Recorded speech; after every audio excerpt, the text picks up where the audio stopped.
name is Sarah Thompson, and I was 32 the morning I stood in the shadows of a Michigan church balcony watching my parents weep over my empty casket. They had spent a month telling everyone I died in a tragic accident overseas, shedding perfect tears for the local news.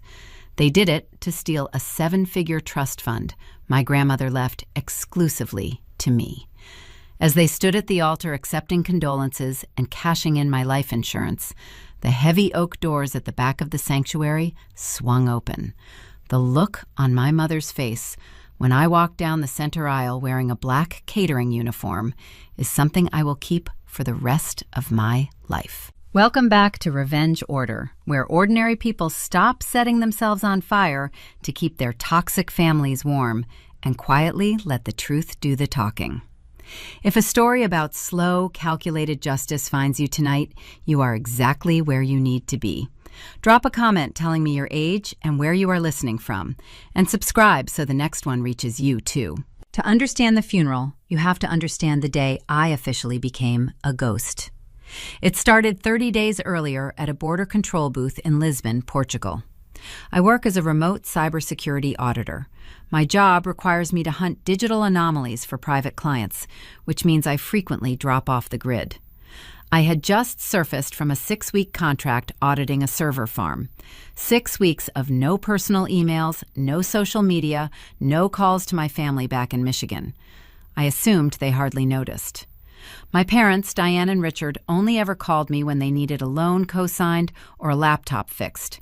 Their real attention always belonged to my older brother, Bradley.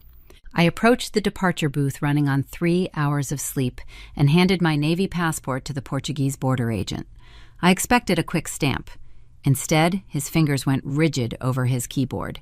He stared at his monitor, his brow pulling together. He did not hand the booklet back. He picked up a landline phone, dialed a short extension, and spoke rapidly in Portuguese. Within seconds, 2 armed officers in dark uniforms stepped out from behind a concrete pillar and flanked my shoulders. "Ma'am," the agent said, his English clipped and precise. "Take 1 step back from the counter." I kept my breathing steady. Panic is a vulnerability in my line of work. I asked if there was an issue with my visa. He slid my passport into a clear plastic sleeve and sealed the top. "The issue is that the United States State Department flagged this document 3 days ago," he said softly. "The owner of this passport is legally deceased." They escorted me to a windowless holding room that smelled of industrial bleach and stale coffee. They let me keep my phone, assuming it was a useless piece of hardware without a cellular signal. They did not know I had an encrypted partition that bypassed local network restrictions. Sitting on a cold metal bench, I opened my banking app, expecting to see a routine security freeze. The screen loaded. My primary checking account displayed a red padlock icon. Underneath the padlock, plain black text delivered the verdict. Account status, closed. Account holder, deceased. My thumb hovered over the glass. A distinct chill threaded its way through my chest. I opened a secure browser and navigated to the private financial portal holding my grandmother's trust. This trust was the raw nerve of my family dynamic. When my grandmother passed away, she bypassed my parents and Bradley entirely, leaving her $1.2 million estate in a locked trust for me. My family smiled at the reading of the will, calling it a blessing, but the resentment radiated off them. Now, sitting in a Portuguese detention room, I watched the portal load. The balance read 0. Beneath the empty column, a single line of administrative text explained the void. Funds dispersed to next of kin upon receipt of certified death certificate. Estate closed. The air in the room felt suddenly thin. This was not a random identity theft perpetrated by a stranger in a basement. It was an inside job. My parents had weaponized my 6 weeks of silence. They had legally buried me, convinced a Michigan judge to issue a death certificate, and liquidated my future. They assumed my disappearance was a stroke of luck they could monetize, leaving me stranded in Ocean Away without a dime.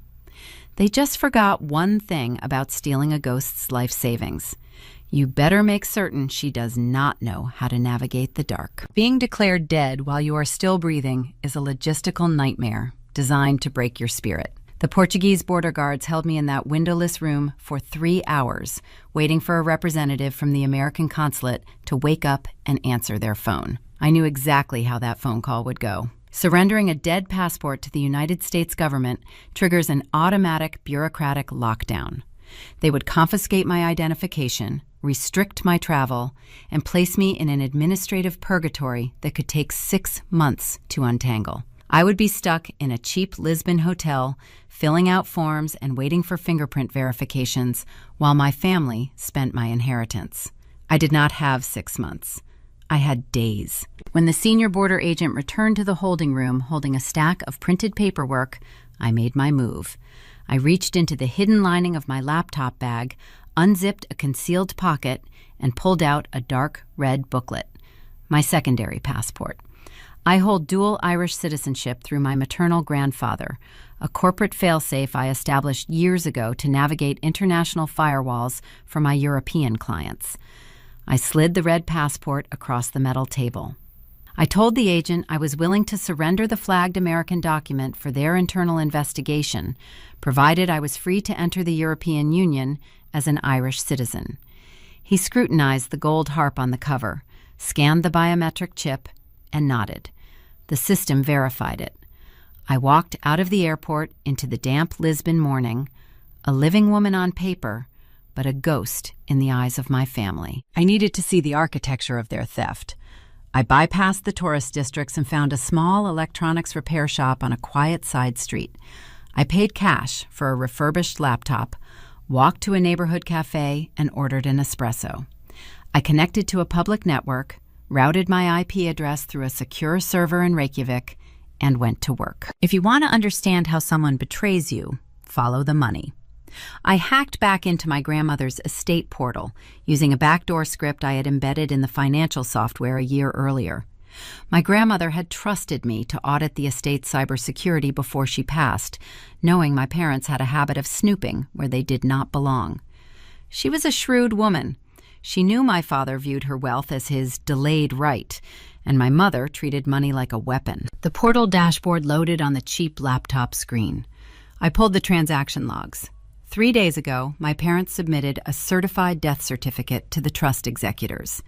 The executors, following standard legal protocol for a deceased beneficiary, released the $1.2 million to my next of kin. The money had moved. I ran a trace on the routing numbers. My parents, Diane and Richard, had parked the funds in a temporary holding account at a Midwestern regional bank. I stared at the banking structure on the screen, recognizing the maneuver instantly. It was a staging ground. In the world of forensic accounting, you do not keep stolen funds in a domestic account where the IRS or a suspicious underwriter can freeze them. You move them.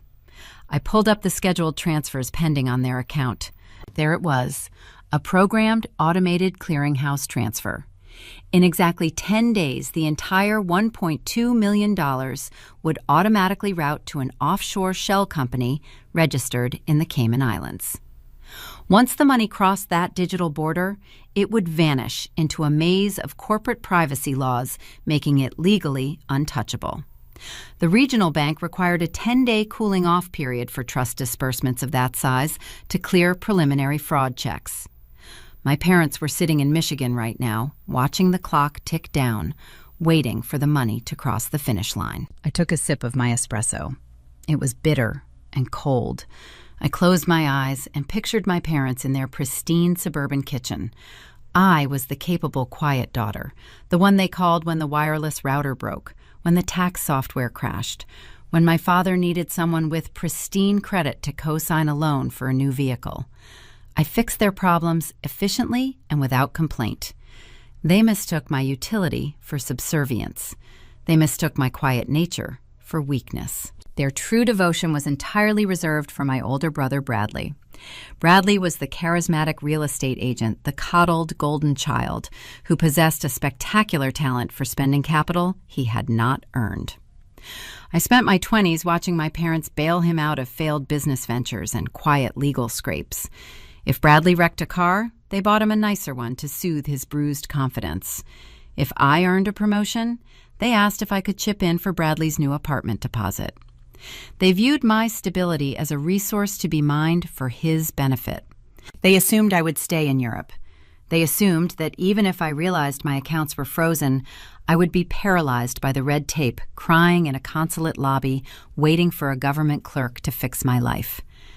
They planned this, assuming I would play the role I always played, the victim who absorbs the damage so the family can keep smiling. They were wrong. I shut the laptop. I was not going to wait for a judge to declare me alive.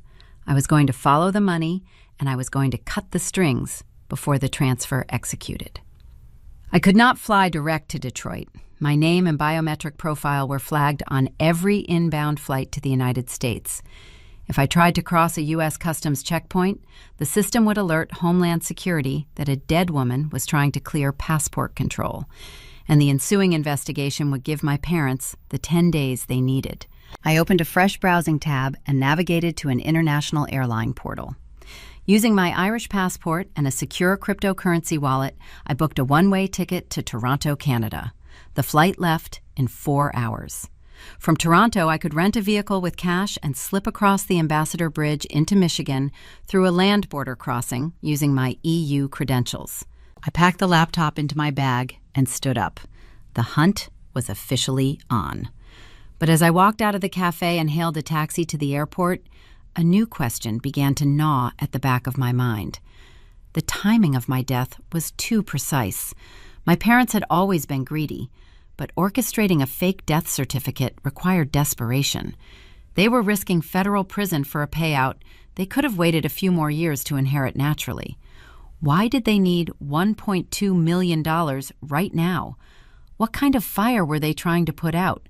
Sitting in the back of the taxi, I pulled out my phone and decided to check the one place I usually avoided. I typed my brother Bradley's name into a social media search bar. The page loaded, and the answer to my question stared back at me far worse than anything I had calculated. I landed at Toronto Pearson International Airport just as the sun began to dip below the horizon. The Canadian customs agent barely glanced at my Irish passport before stamping it.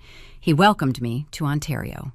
He did not know he was welcoming a ghost. I rented a mid-sized sedan using cash and a prepaid debit card, merging onto the highway that would take me south toward the United States border. The drive was long and quiet, giving me ample time to process the discovery I made in the back of the Lisbon taxi. The social media search had revealed my brother Bradley's public profile, which was uncharacteristically somber. The pinned post at the top of his feed was a black and white photograph of me, taken at a family barbecue 3 years ago. The caption read, "In loving memory of my beautiful sister Sarah, lost to us too soon in a tragic hiking accident abroad. Our hearts are broken." The post had 3,000 likes. People from my high school, neighbors I grew up with, and members of my parents' community church had flooded the comments with condolences. They were mourning a fiction. But the real gut punch was not the fake grief. It was the hyperlink anchored at the bottom of the post. Bradley had created a crowdfunding page titled the Sarah Thompson Repatriation and Memorial Fund. The stated goal was $50,000. The description claimed the family was facing insurmountable international legal fees and transport costs to bring my body home for a proper burial. The progress bar showed they had already collected $42,000 from well-meaning friends and relatives. My parents were not merely stealing my grandmother's trust. They were monetizing the sympathy of our entire community. They were using my manufactured death as a lucrative public relations campaign. The sheer audacity of the grift made my grip tighten on the steering wheel. I was not just dealing with greedy relatives anymore. I was dealing with calculating predators who viewed my existence as a tradable commodity. I reached the Ambassador Bridge crossing into Detroit near midnight. The glaring fluorescent lights of the customs booth illuminated the interior of the rental car. I handed my Irish passport to the American Border Patrol officer.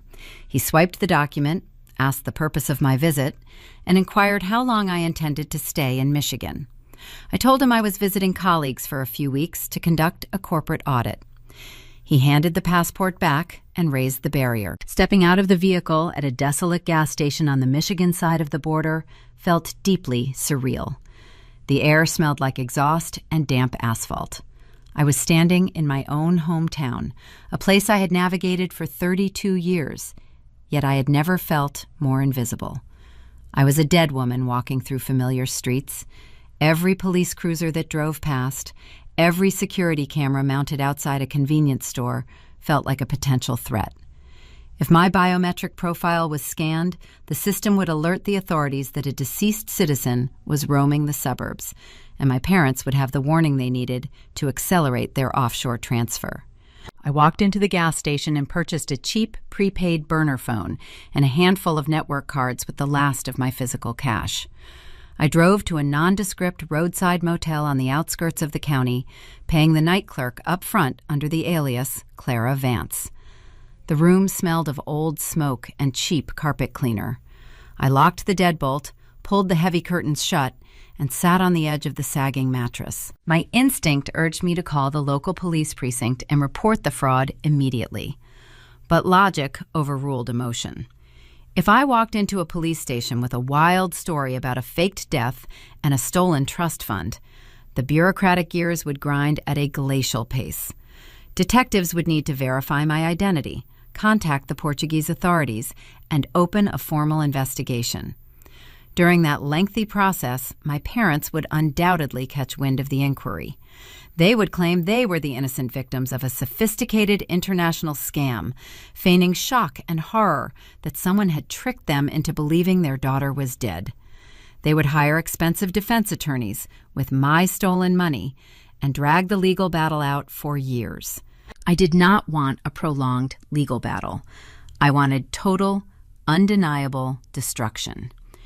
To achieve that, I needed an ally who understood the architecture of my grandmother's wealth better than anyone else. I needed the man who drafted the trust. At 6 a.m, I parked the rental car 3 blocks away from a prestigious law firm in downtown Detroit. I walked the remaining distance, my collar pulled up against the biting morning wind. I waited in the cold shadow of the building until I saw a familiar silver sedan pull into the private parking garage. Marcus Thorne was my grandmother's estate attorney. He was a ruthless, fiercely loyal, old-school lawyer who operated with surgical precision.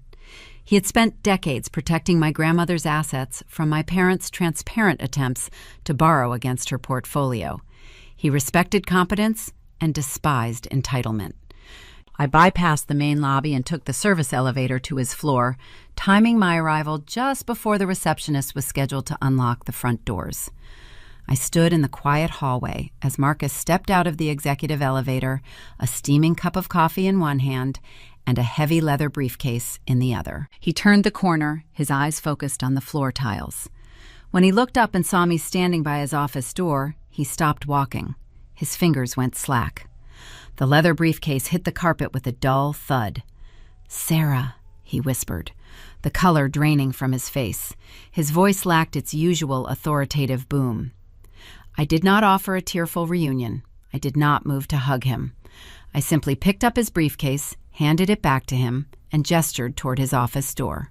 "Let us go inside, Marcus," I said, keeping my tone perfectly level. "We have a ledger to balance." He unlocked the door with trembling hands.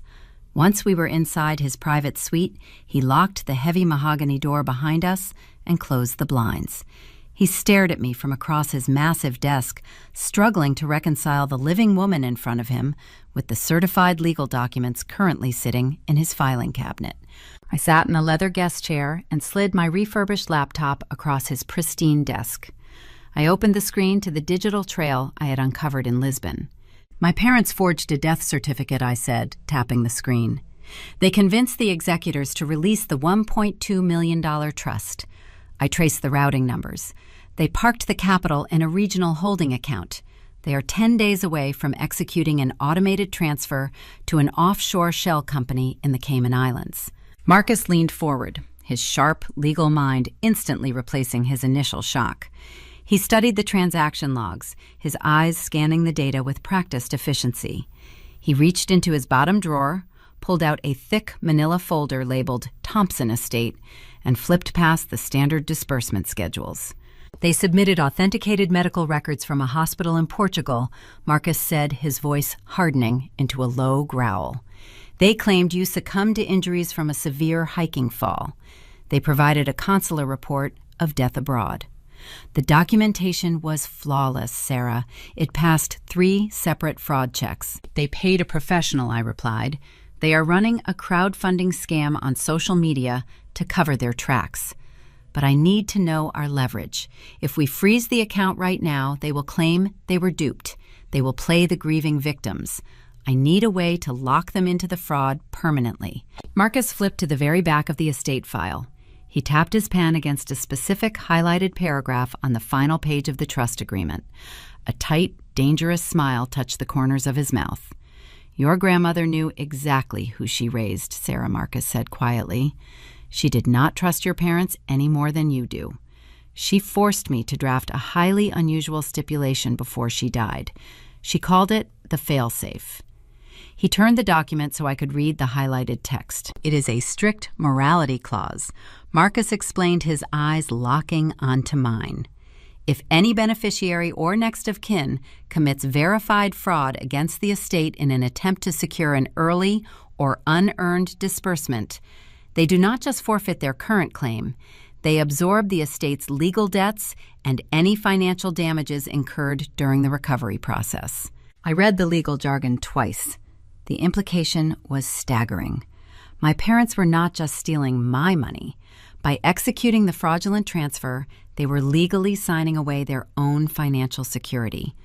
The trap was already built, woven into the very fabric of the trust they were currently plundering. I looked up from the document, my mind calculating the next move. We do not stop the transfer today, I said, the plan forming with crystal clarity. We let them think they won. We let them spend the GoFundMe money. We let them schedule the fake funeral. We let them sign the final disbursement papers to initiate the offshore wire. Marcus leaned back in his chair, folding his hands together. You want them to step inside the trap and close the door themselves. Exactly, I replied. But as I packed up my laptop, preparing to leave the safety of his office, a new piece of evidence pinged on my burner phone. It was an automated alert I had set up to monitor my parents' cloud storage. A new document had just been uploaded to a shared folder titled Bradley Legal Defense. I opened the PDF, and the true, terrifying scale of their desperation finally snapped into focus. I left Marcus standing in his downtown office and drove back to the desolate roadside motel. The burner phone rested on the passenger seat, its screen glowing with the notification I had triggered before walking into the law firm. It was an automated alert tied to my parents' cloud storage network. A new file had synchronized to a hidden folder labeled Bradley Legal Defense. The air inside the motel room was stale, smelling of cheap detergent and old dust. I sat on the edge of the sagging mattress, the synthetic fabric scratching against my wool coat. I opened the newly uploaded PDF file.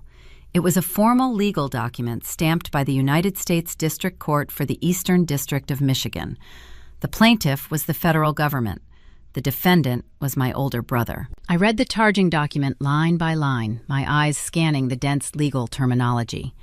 Bradley was not merely enduring a streak of bad luck in the local real estate market, as my parents loved to claim at neighborhood dinner parties. He was facing a multi-count federal indictment for orchestrating a sophisticated property escrow scam. According to the prosecutor, Bradley had created a series of dummy shell companies to funnel investor capital into his personal accounts.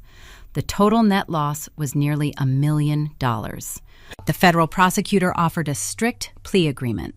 Bradley could avoid a mandatory 10-year sentence in a federal penitentiary, but only if he provided $800,000 in immediate victim restitution before his sentencing hearing next month. My parents did not possess $800,000 in liquid assets. Their retirement portfolio was heavily leveraged to support their country club lifestyle. They owned a sprawling suburban home, 2 luxury vehicles, and significant credit card debt. They lacked the capital to save him. When the federal government threatened to lock their favorite child in a concrete cell for a decade, they panicked. The timeline of the indictment aligned perfectly with my disappearance in Europe. They did not forge the Portuguese medical records out of simple opportunistic greed. It was a desperate, calculated blood sacrifice. When faced with the prospect of their golden boy wearing an orange jumpsuit, they chose to slaughter the invisible workhorse.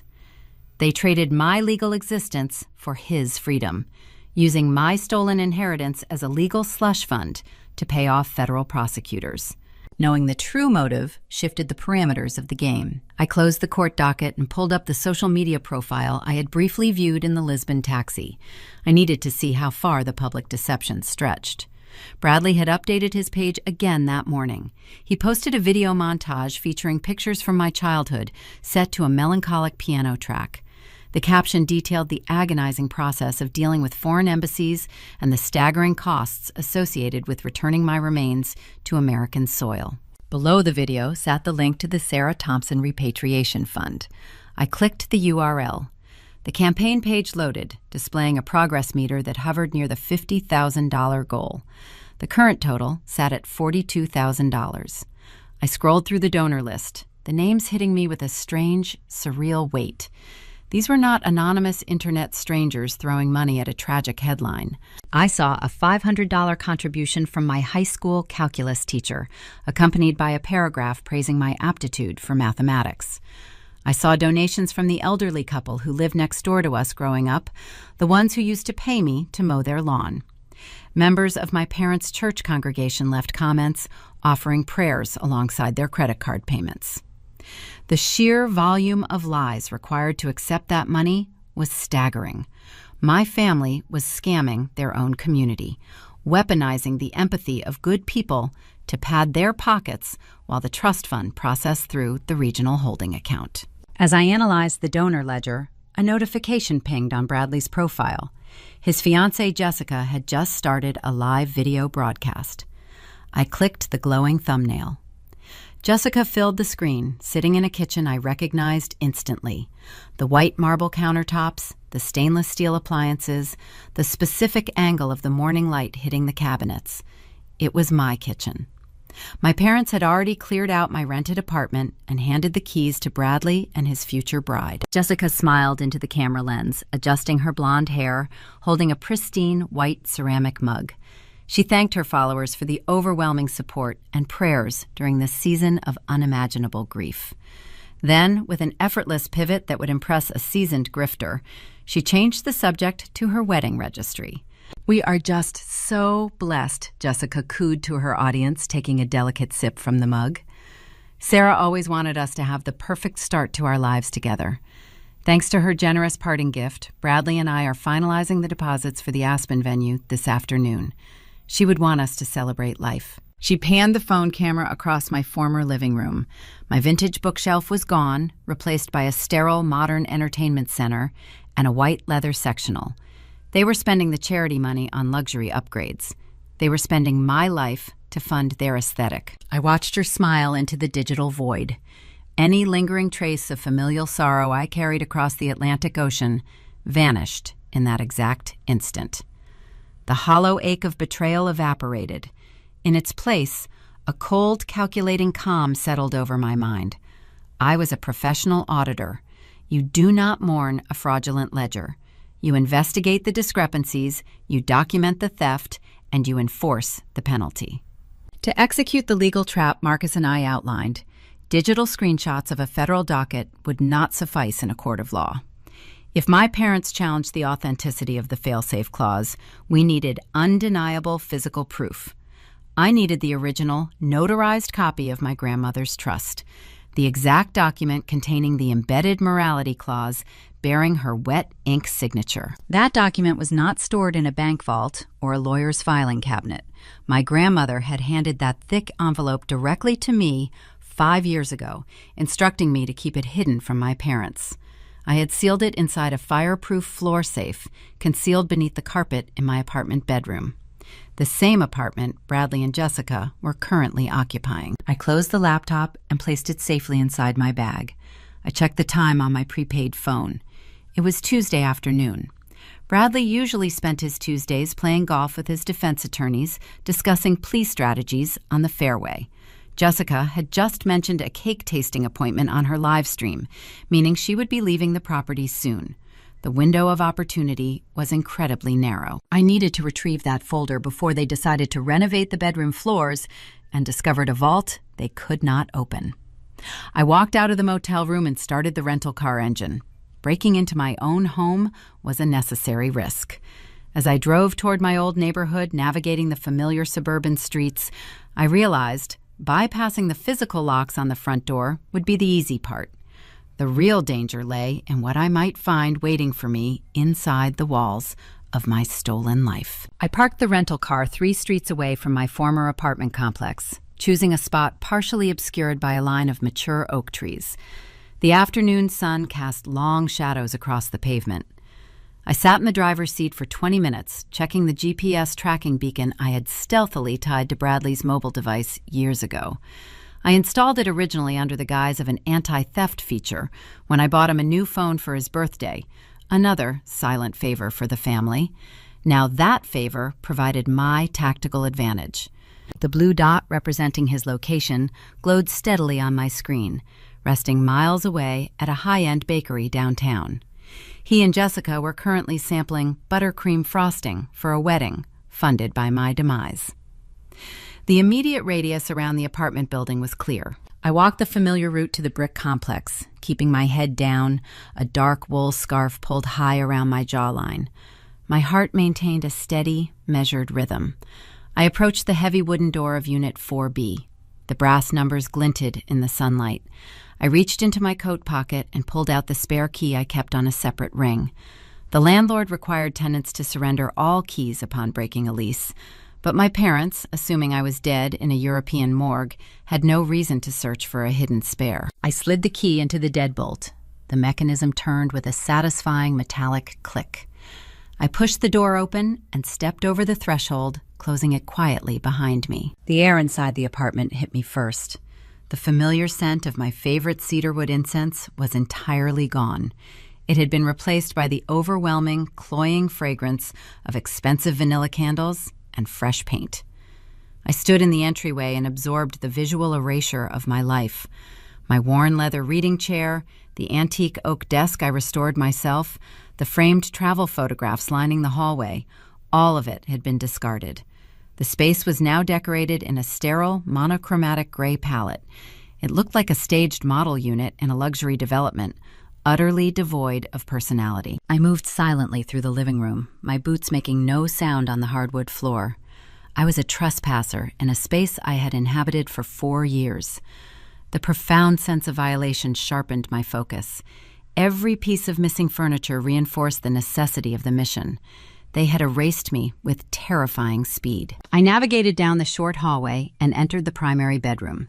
The layout remained identical, but a massive king-size bed dominated the center of the room, flanked by mirrored nightstands. A thick, plush white area rug covered the floor beneath the bed frame. I knew exactly what rested beneath that pristine wool. I knelt beside the mattress and gripped the edge of the heavy rug, rolling it back toward the wall. The underlying hardwood floor panels appeared perfectly uniform. I pressed my palm against the specific plank nearest the corner baseboard and applied firm downward pressure. The false panel popped up, revealing the cold steel face of the concealed floor safe. I had purchased this specific model because it lacked a digital keypad. Digital safes can be bypassed by anyone with basic hacking knowledge. This safe relied on a complex mechanical combination dial. I spun the heavy dial right, left, and right again, aligning the precise numerical sequence. The heavy steel locking bolts disengaged with a dull thud. I lifted the heavy lid. Inside, resting beneath a stack of old tax returns, was the thick manila envelope containing my grandmother's original trust documents. The wet ink signatures, the embossed notary, seals the highlighted fail-safe clause. The physical proof required to destroy my parents' carefully constructed fiction. I grabbed the thick envelope and shoved it deep into the interior breast pocket of my wool coat. I reached to close the heavy steel lid. Outside the bedroom window, the distinct sound of a car door slamming shut echoed through the quiet suburban street. I froze my hand, hovering over the safe. The heavy tread of dress shoes hitting the concrete walkway drifted toward the front entrance of the building. The sound bypassed the neighboring units, and stopped directly outside door 4B. A key scraped against the brass deadbolt lock. My pulse spiked, a sudden surge of adrenaline flooding my system. I checked my burner phone. The GPS tracker dot remained fixed at the downtown bakery. Bradley must have left his phone on the table with Jessica. He had returned to the apartment early, and he was walking through the front door. I shoved the false floor panel back into place and frantically kicked the heavy white rug flat, smoothing the fibers with my boot. The front door creaked open, followed by the heavy thud of a briefcase hitting the entryway console table. I spun around, scanning the bedroom for an exit. The window was locked and framed by dense security bars. The only way out was through the hallway, a path currently blocked by my brother. I retreated toward the walk-in closet located adjacent to the ensuite bathroom. I slipped inside the narrow space, pulling the louvered door shut behind me until only a sliver of light penetrated the darkness. The closet smelled strongly of designer cologne and dry cleaning chemicals. I pressed my back against the rear wall, burying myself behind a row of hanging suit jackets, forcing my breathing into shallow, silent intervals. Heavy footsteps moved down the hallway, drawing closer. Bradley walked into the primary bedroom. I watched him through the narrow gap in the closet slats. He wore an expensive tailored suit, the fabric pulling tight across his shoulders. He looked agitated. He paced across the white rug, entirely unaware that a steel safe holding his financial ruin rested inches beneath the soles of his shoes. He reached into his jacket pocket and pulled out a secondary mobile device. He dialed a number, holding the phone to his ear. "You promised the wire transfer would clear by noon," Bradley snapped into the receiver, his voice tight with barely contained panic. "The federal prosecutor is demanding the restitution deposit by Friday. If that money does not hit my escrow account, the plea deal collapses. I am not going to a federal penitentiary because your banking compliance department is slow." I stood perfectly still in the dark, the manila envelope pressing against my ribs. He was yelling at my parents. He was demanding the proceeds of my fake death to save his own life. "Make the bank expedite the offshore routing," Bradley demanded, pacing closer to the closet door. "Tell them whatever you have to tell them. Tell them you need the funds to pay for Sarah's funeral expenses. They love a tragic story. Use it." The callousness of the statement hung in the air. He was instructing our parents to leverage my manufactured funeral to pressure a bank manager. He stopped pacing and stood directly in front of the closet. The toes of his leather dress shoes were inches from the louvered wood. If he reached for the brass handle, the silent war would instantly escalate into a physical confrontation. I clenched my fists, bracing my muscles. I calculated the distance between the door frame and the hallway exit. If he opened the door, I would have to push past him, sprint through the apartment, and vanish before he could process the fact that a dead woman was standing in his bedroom. The silence stretched thick and suffocating. Bradley sighed, loudly rubbing his temple with his free hand. "Fine," he muttered into the phone. "Call me when the confirmation number hits your inbox. I have to get back to the bakery before Jessica starts asking questions about the budget." He ended the call, shoving the phone back into his pocket. He turned away from the closet, grabbed a dark cashmere overcoat draped across the foot of the bed, and walked swiftly out of the bedroom. The front door opened and slammed shut, the deadbolt engaging from the outside. I remained perfectly motionless in the dark closet for 5 full minutes, waiting until the sound of his car engine faded into the distance. The ghost survived the encounter. I stepped out of the closet, my breathing returning to normal. I possessed the notarized trust documents. We had the leverage required to execute the trap Marcus designed. But Bradley's panicked phone call revealed a crucial detail that altered the timeline. My parents were attempting to expedite the offshore wire transfer by citing immediate funeral expenses. The bank might bypass the 10-day cooling-off period and release the capital tomorrow. I walked out of the apartment, locking the door behind me. I could not wait for the bank to process the paperwork. I needed to block the transfer at the source. And to do that, I had to expose the second layer of their massive financial grift. The trust was only the foundation of their theft. The real payout, the one they were relying on to sustain their future luxury, resided in a completely different corporate vault. It was time to hunt the insurance money. I drove back to the desolate motel with both hands gripping the steering wheel. The thick manila envelope rested on the passenger seat. The heater in the rental car blasted warm air, but a distinct chill remained settled in my bones. I had just stood in a dark closet while my brother arranged my funeral to secure his own financial salvation. The theoretical betrayal had transformed into a physical reality. I parked outside my room, scanning the empty lot to ensure no vehicles had followed me from the apartment complex. Inside the room, I engaged the deadbolt and the chain lock. I spread the contents of the envelope across the faded floral bedspread.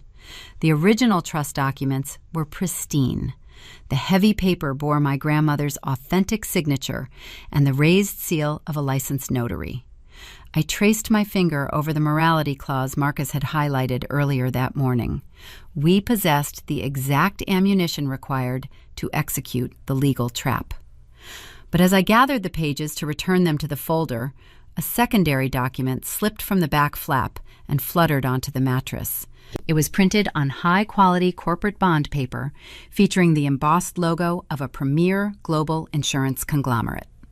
I picked up the stray document. My eyes scanned the bold text at the top of the page. It was a term life insurance policy declaration. The primary insured individual was Sarah Thompson. The designated beneficiaries were Diane and Richard Thompson. The coverage amount was $1 million. I checked the origination date printed in the bottom corner. They initiated the policy 3 years ago. I sat on the edge of the bed, the paper shaking slightly in my hand. 3 years ago, my father had asked me to sign a stack of convoluted legal forms. He claimed he was updating his estate planning and needed me to authorize a standard health proxy. I recalled reading the documents carefully, ensuring I was only signing standard medical directives. I never signed an application for $1 million life insurance policy. I looked closer at the signature line on the declaration page.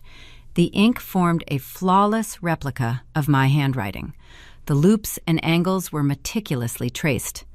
My parents had forged my consent to build a financial parachute based on my mortality. The cold mathematics of their scheme finally aligned in my head.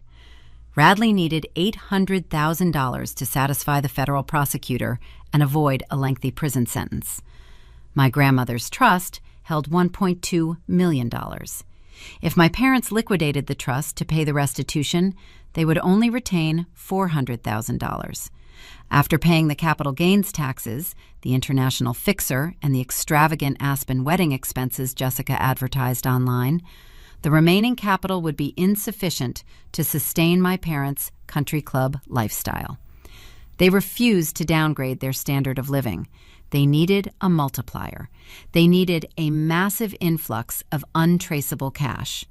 The trust was merely the down payment. My death was the ultimate payday. I placed the forged policy next to my refurbished laptop. If they intended to collect a 7-figure payout, they had to navigate a severe corporate gauntlet. I booted the computer, routed my connection through the secure European server, and navigated to the insurance conglomerate online claims portal. I needed to see the current status of their fraudulent application. The login screen required an account number and a registered phone verification. I typed the policy number from the printed page. To bypass the two-factor authentication, I ran a spoofing script that intercepted the security code sent to my father's mobile device, routing the text message directly to my screen. The portal dashboard materialized. The claim status glowed in bright red text. Pending corporate investigation. Insurance underwriters do not write million-dollar checks simply because a grieving family produces a foreign piece of paper. High-value payouts linked to international fatalities automatically trigger a mandatory, rigorous internal audit. The corporation had frozen the funds, pending a field inquiry. I opened the digital case notes attached to the file. The conglomerate had assigned the investigation to a senior fraud auditor named Agent Vance. I ran a rapid background query on his credentials. Vance was a former federal investigator known for dissecting complex financial discrepancies. He was not a desk clerk. He was a professional skeptic. The portal displayed the upcoming itinerary for the claim. Agent Vance had an in-person field interview scheduled for the following morning at 9 o'clock. The location was my parents' suburban home. He was traveling to Michigan to look them in the eye, assess their grief, and determine the authenticity of their loss. I clicked on the Evidence tab within the portal. My parents had already uploaded several digital files to preemptively support their story. There were scanned copies of the fabricated Portuguese medical records, a copy of the fake death certificate, and several staged family photographs designed to establish my identity and their profound sorrow. I opened the most recent photograph. It was a high-resolution image of my mother sitting on her pristine living room sofa. She held a framed picture of my college graduation against her chest, gazing mournfully out the window. Her performance was flawless. But as I zoomed in on the high-definition image, my focus shifted from her manufactured tears to the base of her throat. Resting against her collarbone was a distinct deep blue gemstone set in vintage platinum, the custom sapphire pendant. The air left my lungs. My grandmother commissioned that specific necklace in Antwerp decades ago. She wore it every day of her life. Before she died, she placed the velvet box directly into my hands. She bypassed my mother intentionally, stating the sapphire belonged to a woman who understood its true value, not someone who only saw its price tag. My mother had coveted that necklace for 30 years. I had locked that pendant inside a velvet case hidden in the back of my bathroom vanity. My mother had not just entered my apartment to hand the lease over to Bradley. She had looted my personal belongings before my supposed body was even cold.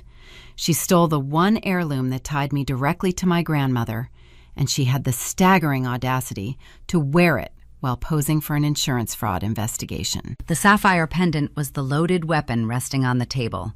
It was undeniable proof of her vanity and her theft.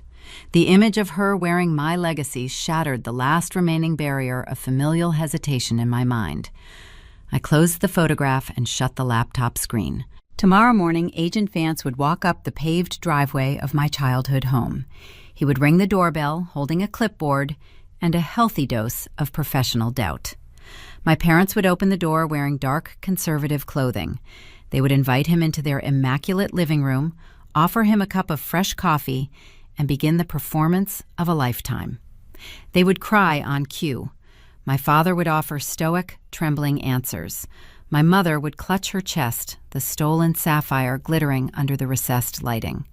They had spent decades perfecting the art of suburban victimhood. They knew exactly how to manipulate authority figures by wrapping their greed in the impenetrable shield of a grieving family. If Vance walked blindly into that environment, their emotional theater might overwhelm his objective logic. They would hand him the forged documents, shed their perfect tears, and secure his signature to release the $1 million. I could not allow them to dictate the narrative. I could not let them control the timeline. I reopened the laptop and searched for nearby commercial lodging. Corporate investigators do not fly into a city the morning of a major field interview. They arrive the night before. I cross-referenced corporate travel accounts with hotels located within a 5-mile radius of my parents' neighborhood. I found a business-class hotel suite booked under the name of the insurance conglomerate. Agent Vance was currently sleeping 3 miles away from my motel. I set the alarm on my burner phone for 6 in the morning. I was not going to wait for the investigator to sit on their couch and be manipulated by their fabricated tragedy.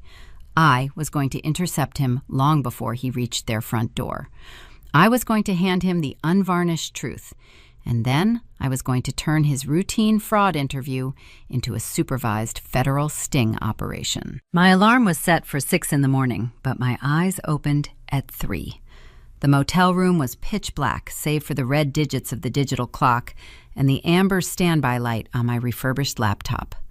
The heating unit rattled in the corner, blowing dry air across the cheap carpet. I sat up, pulling the scratchy blanket over my shoulders. Sleep was a luxury I could not afford. The revelation of the $1 million insurance policy and the stolen sapphire pendant had crystallized my objective, but a glaring logistical void remained in the center of my investigation. You cannot simply ask a foreign government for a death certificate. You need a body. You need a coroner to sign a declaration. You need an official chain of custody to repatriate remains or arrange a local burial. My parents had orchestrated this entire scheme from a pristine living room in Michigan. They did not fly to Portugal to identify a corpse. They did not navigate the complex Iberian legal system.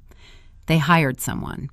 And whatever physical evidence that person provided to the American consulate had to be convincing enough to satisfy both the State Department and the regional bank underwriters. I opened the laptop and initiated a deep dive into my father's digital footprint. Richard Thompson was a man who believed in keeping meticulous records of his own brilliance. He possessed an arrogance that often translated into digital carelessness. I bypassed his primary email accounts and targeted the hidden archives. Years ago, I had configured a secure network storage drive for his home office. I knew the backdoor access protocols.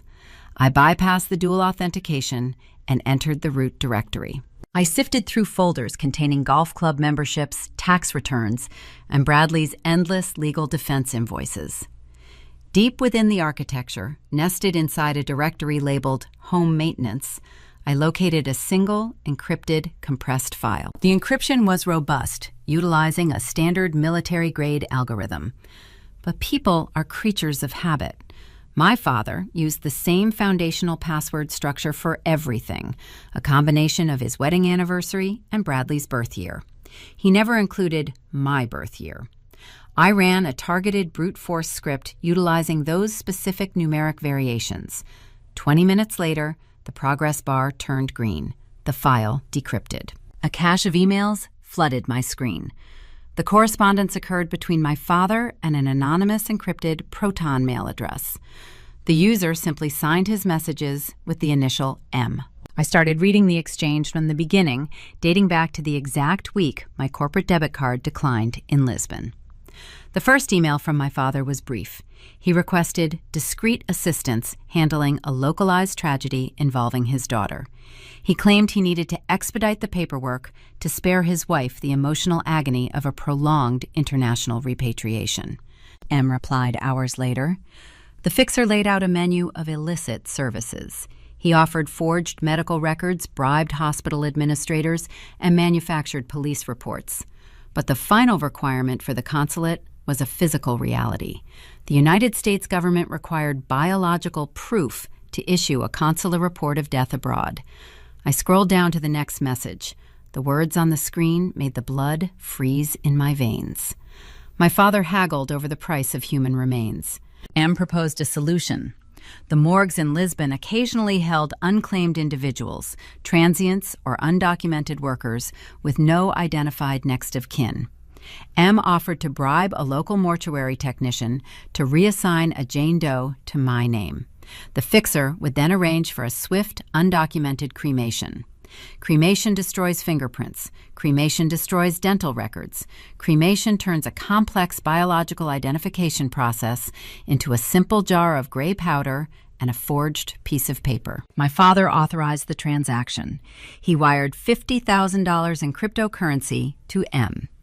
The final email in the chain contained a tracking number for a sealed diplomatic parcel shipped directly to the United States consulate and eventually forwarded to my parents' address in Michigan.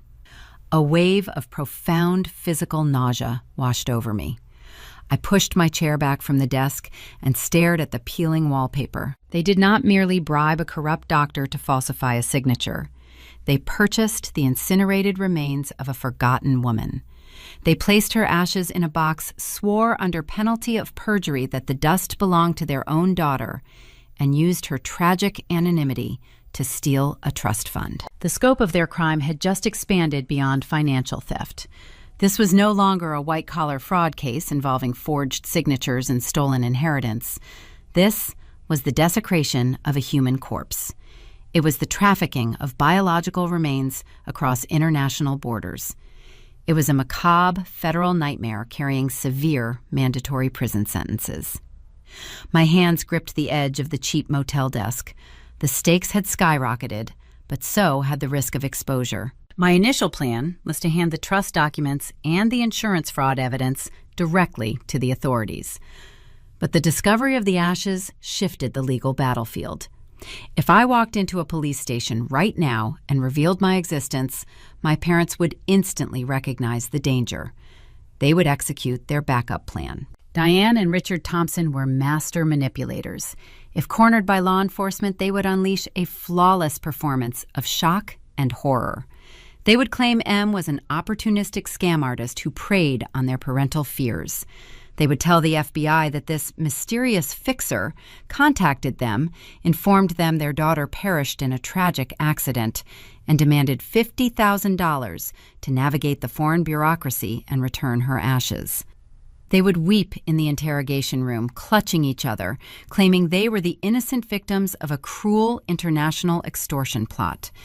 They would say they spent the trust money because they honestly believed I was gone. Without a recorded confession, a skilled defense attorney would cast enough reasonable doubt to spare them a federal conviction. They would paint me as the unstable daughter who vanished, while they were merely trying to bring their child home. I could not let them control that narrative. I needed them to own the ashes. I needed them to arrogantly, confidently claim ownership of that urn in front of a federal authority. I needed them to double down on the cremation story without the safety net of plausible deniability. I looked at the digital clock on the nightstand. It was 5 a.m. In 4 hours, Agent Vance would knock on their front door to conduct his insurance fraud investigation. He was a seasoned corporate auditor, tasked with verifying their $1 million claim.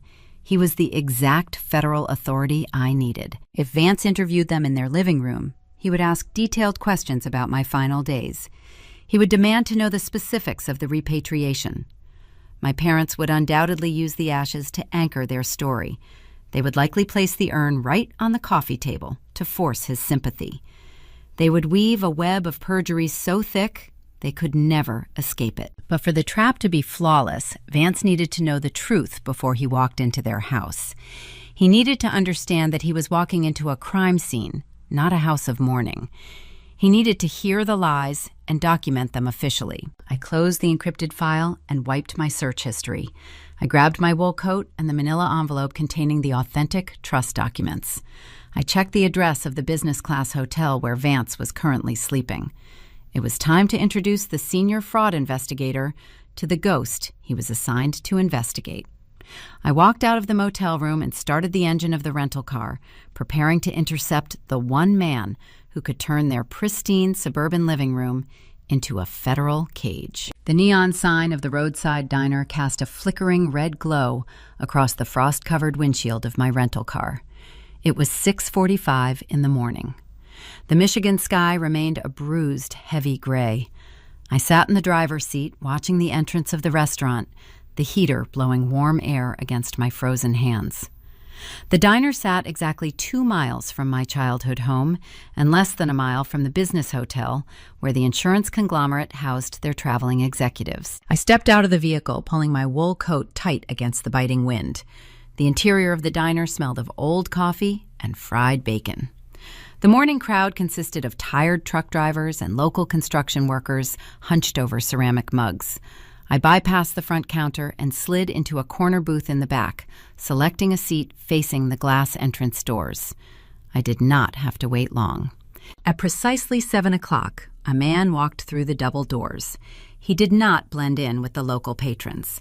He wore a tailored charcoal suit beneath a slate trench coat, carrying a thick leather folio.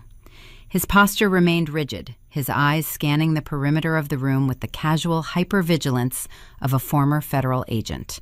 He was a man accustomed to entering hostile environments and evaluating risk. Agent Vance. He walked past the counter and chose a booth 3 tables away from my position. He removed his coat, folded it neatly beside him, and placed the leather folio onto the Formica surface. A waitress dropped off a pot of black coffee without asking for his order. He unclasped a silver pen from his breast pocket and opened the folio. I waited until he took his first sip of coffee. I picked up the manila envelope resting beside me, stood up, and walked over to his table. I slid into the vinyl seat directly across from him. He looked up, his brow furrowed in mild annoyance, likely assuming I was a confused patron or someone looking for spare change. He opened his mouth to speak. I did not give him the opportunity. I reached into my coat pocket and placed my Irish passport face up on the table. Next to it, I set the printed copy of the forged $1 million life insurance policy declaration. "Agent Vance," I said, keeping my voice low, blending my words with the clatter of silverware and the hum of the kitchen exhaust fan. "I am Sarah Thompson. I am the woman you are scheduled to investigate for a 7-figure fatality payout in exactly 2 hours." His silver pen stopped moving. The annoyance vanished from his features, instantly replaced by a cold, calculating stillness. He looked at the photograph in the passport. He raised his eyes and studied my face. He analyzed my bone structure, the shape of my jaw, the specific shade of my eyes. He was a professional skeptic trained by the federal government to spot imposters and dissect complex frauds. He scrutinized the holographic seal on the European passport. He found no discrepancies. He set his pen down slowly. "The State Department issued a certified death certificate for Sarah Thompson 30 days ago," he stated, his tone betraying no emotion. "My parents purchased that certificate," I replied. I opened the manila envelope. I laid out the timeline, dealing the documents across the table like playing cards. I showed him the trust disbursement records from the regional bank. I pointed to the forged signature on the insurance application. I handed him the printed federal court docket detailing the wire fraud indictment currently hanging over my brother. I provided the motive for their sudden, desperate need for liquid capital. Vance studied the federal docket. He nodded once. He understood financial desperation. He had likely watched countless families tear each other apart for far less than $1 million. Then I leaned forward and lowered my voice. I told him about the encrypted emails hidden on my father's hard drive. I detailed the $50,000 cryptocurrency transaction with the international fixer. I explained the origin of the ashes currently sitting in my parents' living room. Vance did not gasp. He did not ask theatrical questions. His jaw simply tightened, a subtle flex of muscle beneath his skin. He recognized the gravity of the shift. This was no longer a routine corporate inquiry regarding a questionable signature on a life insurance form. He was sitting across from a living victim in a cross-border human trafficking and wire fraud conspiracy. The desecration of human remains elevated the crime to a severe federal felony. He leaned forward, resting his forearms on the table, bridging the distance between us. "If I walk into their house at 9 o'clock and announce that you are alive," Vance said quietly, "they will deny everything. They will claim they were victims of a sophisticated extortion plot.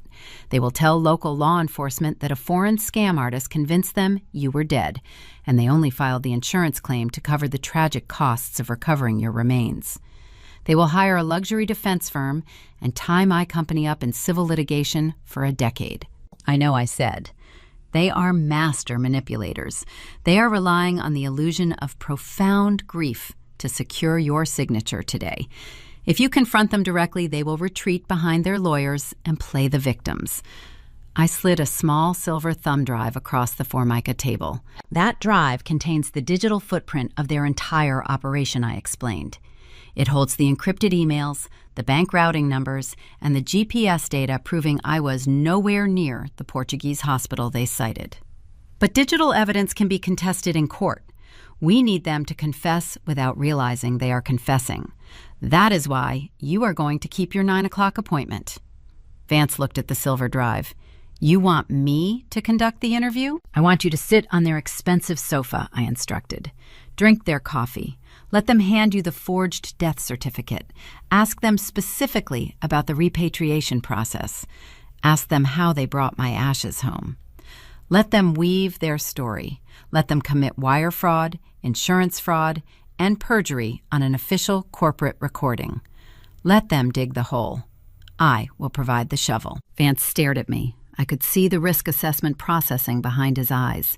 If he halted the claim now, he saved his conglomerate $1 million, but risked a public relations nightmare involving a grieving family.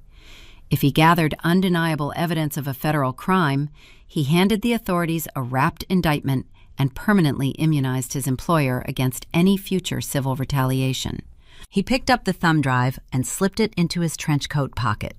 He gathered the copy of the forged insurance policy. I record all field interviews for quality assurance, Vance said, his tone shifting into a sharp operational cadence. I will ask them to verify the chain of custody for the remains. I will ask them to swear on tape that the biological material belongs to you. The sting operation was officially sanctioned, but handing the interview over to Vance meant surrendering control of the room. I could not sit in the diner and hope he asked the right questions. I needed to hear every word my parents said. I needed to monitor the trap in real time to ensure the perimeter held. I looked at Vance. I need to hear the interview as it happens.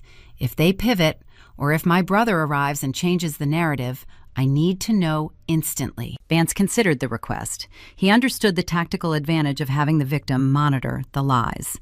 He reached into his coat and unclipped a secondary corporate mobile device. I will initiate a secure conference line and mute my end of the transmission before I ring their doorbell, he said. You can listen to the live audio feed from your vehicle, but you do not intervene. You do not approach the property. If they spot you looking through a window, the operation collapses. I memorized the dial-in number he provided and nodded. I will be parked down the street. Vance stood up, dropping a $5 bill on the table for his untouched coffee. He picked up his leather folio. We had a plan. The corporate auditor was walking into a suburban home armed with the truth.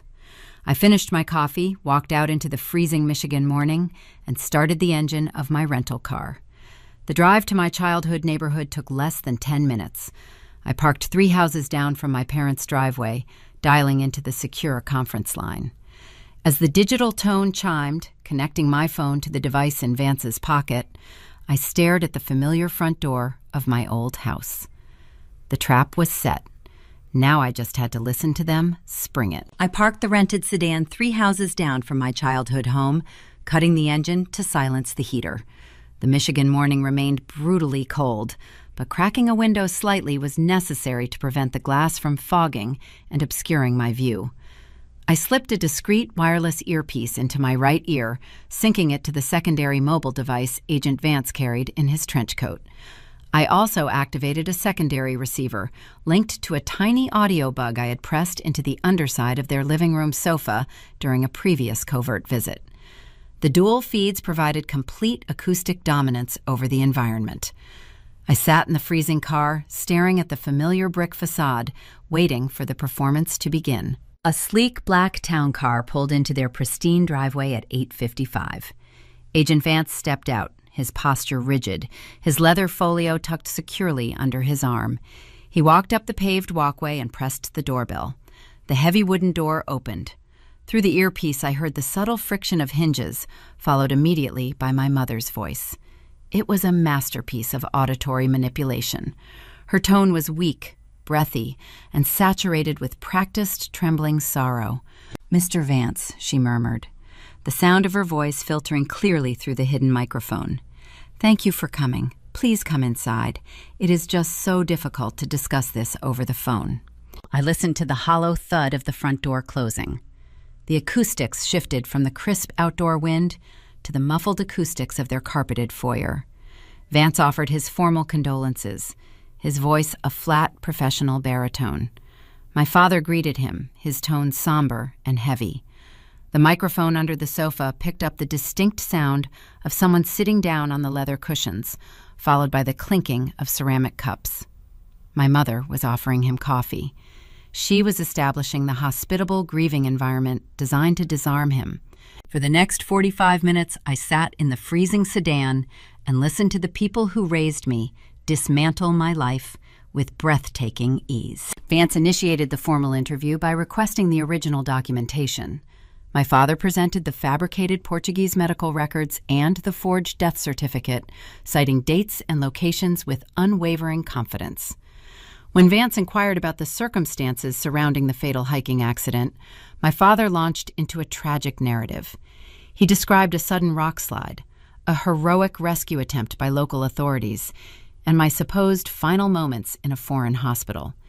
He spun the tale with such conviction, introducing minor realistic details that an unprepared investigator would have undoubtedly believed him. My mother provided the emotional counterweight to his factual delivery. She cried perfectly on cue. She described a sudden chilling premonition she experienced the night the accident allegedly occurred, claiming she felt my spirit leave the earth. She spoke about my supposed lifelong struggles with depression, painting me as a fragile soul who wandered overseas searching for peace she could never find. Sitting in the car, my knuckles turned white against the steering wheel. They were not merely stealing my inheritance. They were actively assassinating my character to justify their theft. By framing me as a troubled, lost individual, they minimized the tragedy of my death and maximized their own role as the long-suffering, devoted parents. Then Vance executed the crucial pivot we discussed in the diner. He steered the conversation toward the repatriation process. "I understand the complexities of international fatalities," Vance said smoothly, the rustle of paperwork echoing through the earpiece. "Our underwriters require a strict chain of custody regarding the remains. Did you arrange for a local burial, or were you able to secure a consular transfer for the body?" The living room fell silent for 3 agonizing seconds. I held my breath, waiting to see if they would retreat or double down. "We brought her home," my father stated, his voice steady. "The logistics of transporting a casket were too severe given her injuries. The consulate recommended immediate cremation. We arranged the process through a liaison and shipped the ashes back to Michigan." Vance pressed further. "Do you possess the urn? The corporation may require photographic documentation of the vessel to finalize the file." Before my father could answer, a new voice entered the audio feed. It was Bradley. He had clearly been sitting quietly in the room, waiting for his cue. "We scattered them," Bradley said, his tone thick with manufactured solemnity. "It was what Sarah wanted. She loved the lake house up north. We took the urn up there this past weekend, just the family. It was a private, closed ceremony. She is finally at peace." It was flawless perjury. Bradley, the golden child, facing a federal wire fraud indictment, had just sworn on an official corporate recording that he personally scattered the purchased remains of a foreign Jane Doe into a Michigan lake. They had eradicated the only physical evidence of their crime, constructing an airtight alibi built entirely on lies. They believed they had eliminated the final hurdle between themselves and $1 million. Vance did not challenge the assertion. He thanked them for their candor and indicated the interview was concluding. He was preparing to leave the trap intact. But as the sound of rustling papers signaled the end of the meeting, my mother delivered the ultimate insult. "Mr. Vance," she sobbed, the sound of a tissue tearing filtering through the microphone. "We are holding a massive memorial service for Sarah this Saturday. We rented the community church downtown. Almost 500 people are expected to attend. It would mean the world to us if you came. We just want to honor her memory, and perhaps seeing how loved she was will help finalize the claim." I stared at the brick house, my mind racing. She was not inviting him out of hospitality. She was inviting a corporate auditor to a theatrical production. She wanted him to witness a crowded church, a mountain of floral arrangements, and hundreds of weeping community members. She believed a public spectacle would provide the ultimate validation for the insurance claim, pressuring his superiors into releasing the funds immediately. Vance paused. "I would be honored to attend, Mrs. Thompson. Saturday morning. I will see you there." He politely accepted the invitation. The front door opened and closed. I watched Vance walk back down the driveway, climb into his town car, and drive away. The audio feed cut out as he left the perimeter. I remained parked on the suburban street, the silence of the car amplifying the reality of their choices. My parents had passed the point of no return. They had submitted forged documents. They had lied about the ashes on tape. They had actively recruited an insurance investigator to witness a fraudulent funeral designed to cement $1 million payday. They wanted a massive public spectacle. They wanted an audience to validate their grief and secure their stolen wealth. I looked down at the manila envelope resting on the passenger seat containing the undeniable proof of my existence and their guilt. They wanted a show. I decided it was exactly what they were going to get. I started the engine, pulling away from my childhood home for the final time as a silent victim. The preparation phase was over. It was time to infiltrate my own funeral. Saturday morning broke across Michigan with a brittle, biting chill. Frost clung to the edges of the leafless oak trees lining the suburban streets. The sky hung low and gray, a perfect somber backdrop for a grand tragedy. My parents spared no expense utilizing my stolen funds. They rented Grace Cathedral, a towering stone structure featuring soaring stained glass windows and arched buttresses that dominated the downtown skyline. Reserving this venue on short notice required a premium fee, a cost they gladly covered using the GoFundMe charity pool. The sheer irony tasted metallic in my mouth. They purchased the stage for my farewell utilizing the misplaced sympathy of the very audience attending it. I parked my rental car in a concrete parking garage 3 blocks away, out of sight from the main thoroughfares. I walked the remaining distance, my collar pulled high. Approaching the cathedral from the street, I evaluated their defensive perimeter. 3 men wearing dark, tailored suits stood near the heavy oak front doors. Clear acoustic earpieces coiled down their necks. My mother claimed on social media that she hired private security to manage local news reporters and preserve the sanctity of the memorial. I understood the actual tactical reasoning. Those guards functioned as a physical barrier designed to block unexpected creditors, angry former investors tied to Bradley, or anyone harboring hard questions capable of ruining the lucrative optics. I could not walk through the main entrance. I required an alternative route. My attire provided the perfect urban camouflage. I wore a pressed black button-down shirt, dark straight-leg slacks, and rubber-soled, non-slip shoes. I secured my hair into a tight, severe bun at the nape of my neck, ensuring no loose strands framed my face. A pale blue surgical mask covered my mouth and nose. The caterer's uniform functioned as an invisibility cloak. In high-stress, upscale environments, wealthy guests and anxious hosts do not look at service workers. They look right past them. I navigated toward the rear loading dock of the cathedral. The catering company, a premier local vendor my parents favored for country club events, operated out of 3 large white vans parked near the service doors. The tailgate of the nearest van sat open, revealing stacks of provisions. I stepped up to the bumper and grabbed a wooden crate resting near the edge. Inside the crate sat 12 chilled bottles of vintage champagne. It was the exact label my family intended to pop while toasting my demise at the afternoon reception. The physical weight of the glass bottles grounded my focus. I balanced the crate against my hip and stepped through the double doors into the bustling staging area. The church basement hit my senses with a wave of chaotic energy. The air smelled of roasted rosemary, warm yeast, and melting butter. Prep cooks shouted sharp orders over the clatter of silver serving trays and the hiss of industrial coffee urns. I kept my chin tucked, moving with purposeful, measured strides. If you act like you belong in a frantic environment, bearing a heavy load, no one questions your trajectory. A harried event coordinator carrying a clipboard rushed past me, yelling for someone to transport the reception beverages upstairs to the fellowship hall. I nodded, bypassing her line of sight, and carried the heavy crate down a narrow, dimly lit corridor away from the kitchen. Grace Cathedral held secrets in its historic architecture. I knew those secrets intimately. Decades ago, I attended confirmation classes within these stone walls. While my parents mingled in the lobby after Sunday services, I spent my mornings exploring the forgotten, silent corners of the building. I knew exactly where the blind spots were. At the far end of the hall, concealed behind a heavy, dust-covered velvet curtain, sat a spiraling wooden staircase. The passage was originally designed for maintenance access and bell ringers. I slipped behind the curtain. The steps groaned softly under my boots as I began the ascent. The air grew stale and warm the higher I climbed.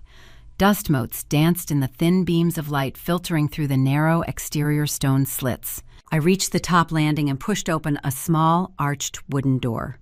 It swung outward on well-oiled hinges. I stepped into the choir loft. The balcony sat elevated high above the rear of the main sanctuary, shrouded in deep shadows. The space remained empty as the church no longer utilized a live choir for modern memorial services. I set the wooden crate down on the floorboards, taking extreme care not to let the glass bottles clink. I stepped forward, keeping my body angled behind the thick pillars, and peered over the carved mahogany railing. The scale of the production below stole my breath. Hundreds of white lilies and orchids cascaded down the marble altar steps, filling the cavernous room with a suffocating sweet floral perfume. A massive projector screen hung near the pulpit, displaying a rotating slideshow of my childhood photographs. Stacks of glossy, full-color programs rested on polished oak tables near the entrance doors. I could see my own face staring back, from the cover an old corporate headshot framed by gold-embossed lettering. The wooden pews filled rapidly. 400 people filed into the sanctuary, the low murmur of their voices echoing off the vaulted ceilings. I recognized high school teachers, former accounting co-workers, neighbors from my childhood street, and distant, extended relatives. They wiped their eyes with tissues, whispering in hushed, reverent tones, holding the glossy programs against their chests. They genuinely believed a tragic foreign accident claimed my life. My parents had transformed a sacred space into a theater of deception, starring the very community that trusted them. Looking down at the authentic grief etched on the faces of my neighbors, the abstract nature of the financial fraud solidified into profound, visceral disgust. Agent Vance arrived through the side entrance. He took a seat in the back row, carrying no briefcase today. He projected a quiet, respectful demeanor, playing his role as the sympathetic corporate auditor assessing the human toll of the loss. Marcus, my attorney, stood near the opposite exit, blending in with the mourners while subtly scanning the room. We had coordinated the timing down to the minute. Local law enforcement waited on standby in unmarked vehicles outside the perimeter, ready to move the moment Vance signaled the breach. The stage was set. The trap held firm. The ghost was in the rafters. The deep, resonant chords of the pipe organ swelled, sending heavy vibrations through the floorboards of the loft. The murmur of the crowd died down instantly. The heavy oak doors at the back of the sanctuary swung open to reveal the grieving family. My father walked first, his arm wrapped firmly around my mother, supporting her fragile, trembling frame. Bradley trailed close behind, his head bowed, playing the role of the shattered older brother. I watched them march slowly down the center aisle, absorbing the sympathetic gazes of the audience. As they approached the front row, a shaft of morning light pierced the stained glass window, washing over my mother's figure. The illumination caught a distinct flash of brilliant blue resting against her collarbone. She wore the custom sapphire pendant. My grandmother's necklace, stolen from my apartment, repurposed as an accessory for the woman orchestrating my erasure. The sight of that gemstone resting against her skin ignited a sharp, cold fury inside my chest. The infiltration was complete, but as my mother stepped up to the pulpit to deliver the eulogy, the psychological warfare was only just beginning. From the elevated vantage point of the choir loft, the dramatic irony hung thick and heavy in the air. Looking down over the carved mahogany railing, the sanctuary resembled a carefully directed stage play. The heavy wooden doors at the rear of the nave swung shut, sealing 400 mourners inside.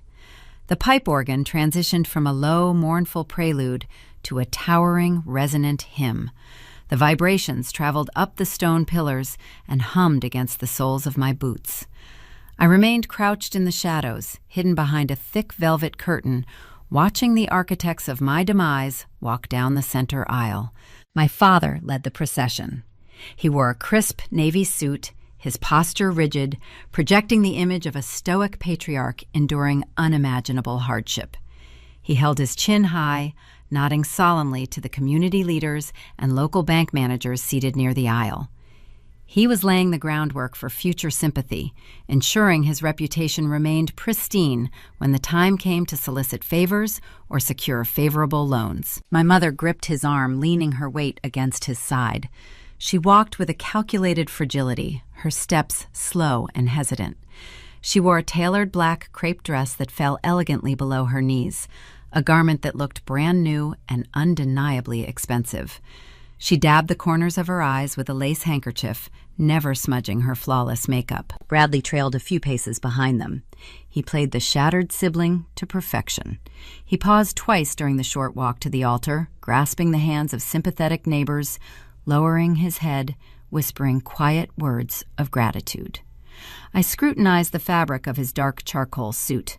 The cut was impeccable, the break over his polished leather shoes exact. It was a bespoke garment, the kind of tailoring that required multiple fittings and a 5-figure price tag. He had purchased that suit using the initial offshore routing advance my parents authorized. He was attending my memorial service, draped in my stolen inheritance, networking with the very people he and my parents were currently defrauding.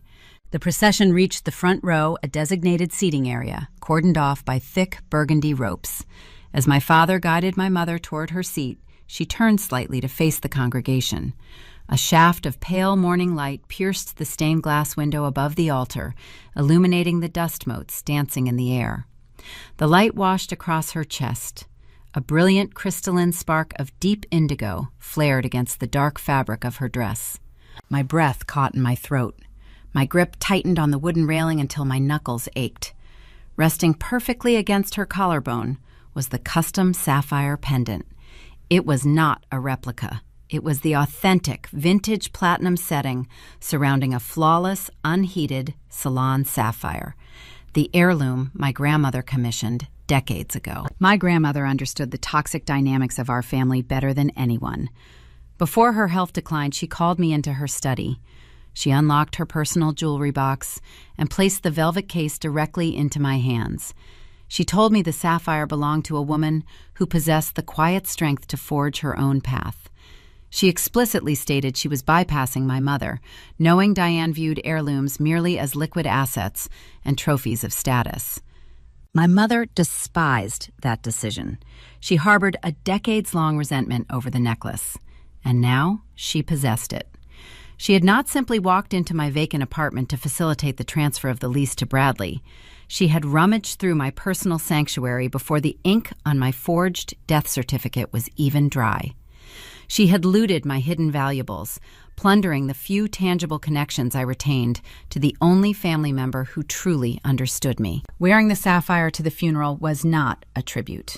It was a victory lap. It was a psychological trophy declaring her ultimate triumph over my grandmother's final wishes. She was broadcasting her dominance, confident that the only two people who knew the truth were dead.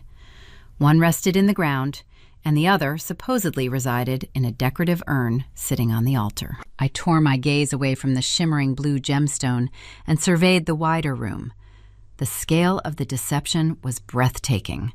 Row after row of honest, hard-working people bowed their heads in silent reverence. I spotted my high school chemistry teacher dabbing his eyes. I saw the elderly couple from my childhood street clutching a printed program. These people had donated $42,000 to the repatriation fund, believing they were alleviating a profound financial burden. They were unwitting extras in a $1 million production. I shifted my focus to the perimeter. Agent Vance sat in the last pew near the vestibule. He wore a neutral expression, his hands folded in his lap. He did not carry a clipboard or a briefcase today. He blended seamlessly into the crowd, a silent observer, recording mental notes of the spectacle. He watched my parents take their seats, fully aware that the grief on display was a calculated preamble to a felony insurance payout. Near the eastern exit, standing half in the shadow of a stone archway, Marcus maintained his position. My attorney wore a dark trench coat, his eyes scanning the crowd. He caught the subtle movement of my shadow in the loft above. He did not wave or nod, but his posture shifted, signaling his readiness. Outside the thick oak doors, local law enforcement waited in unmarked vehicles holding warrants drafted the previous night. The snare was primed. The pastor, an older man with a gentle demeanor, stepped up to the wooden podium. He adjusted the microphone, a sharp screech of feedback echoing briefly through the sanctuary. The service was officially commencing. I stepped back from the railing and retreated into the darkest corner of the choir loft. My eyes adjusted to the dim light, locating the intricate audio mixing board mounted on a built-in wooden desk. The church upgraded their sound system recently, utilizing a digital interface that routed the main altar microphone through a series of amplifiers housed in the balcony. I am a cybersecurity auditor. I dismantle complex, encrypted corporate networks for a living. Bypassing a local church audio feed required zero digital sophistication. It merely required the correct cables. I unzipped my small tactical bag and withdrew a thick auxiliary cord and a specialized adapter. I traced the wiring harness running out of the main mixing board, locating the primary output channel that fed the towering speakers mounted throughout the nave. I unplugged the local monitor feed and inserted my adapter, creating a direct hardline connection, overriding the manual sliders. I pulled the prepaid burner phone from my pocket. I plugged the auxiliary cable into the headphone jack. I opened the microphone application, adjusting the gain and testing the internal decibel levels. The screen glowed with a harsh white light in the dark loft. Down below, the pastor welcomed the congregation, his deep voice filling the room, praising the resilience of the Thompson family. He spoke about the tragic fragility of life and the enduring strength of a mother's love. Every word he uttered thickened the web of lies my parents had spun. He offered a final prayer of comfort and stepped back from the podium, gesturing toward the front row. He invited my mother to step forward and share a few words about her beloved daughter. The moment was approaching. I stood in the shadows, holding the phone close to my mouth, watching my mother stand up from the pew. The sapphire gleamed under the spotlights as she walked toward the microphone. I rested my thumb over the digital transmit button on my screen, waiting for her to deliver the eulogy that would become her final, fatal mistake. The heavy silence inside Grace Cathedral felt expectant, almost sacred, as my mother approached the carved wooden pulpit. The pastor offered her a sympathetic nod and stepped down, allowing her full command of the stage. She gripped the edges of the podium with both hands. Her posture conveyed a delicate balance of overwhelming grief and brave maternal resolve. The overhead spotlights illuminated the deep blue facets of the stolen sapphire pendant resting against her collarbone. She took a slow, shuddering breath, ensuring the microphone captured the sound of her fabricated anguish. The acoustics of the cavernous room amplified her exhalation, carrying it to the furthest pews. Sarah was a deeply complex, troubled soul, my mother began. Her voice resonated through the massive speakers, soft and laced with practiced heartbreak. She wandered far from home, constantly moving from city to city, searching for a peace she could never quite find. We worried about her constantly. She pushed us away when we tried to draw her close, but a mother never stops loving her child, no matter the distance. I stood perfectly still in the shadowed choir loft, the burner phone gripped tightly in my hand. The audacity of the historical rewrite hit me with physical force. She was not merely eulogizing a fiction. She was actively character assassinating me in front of my entire community.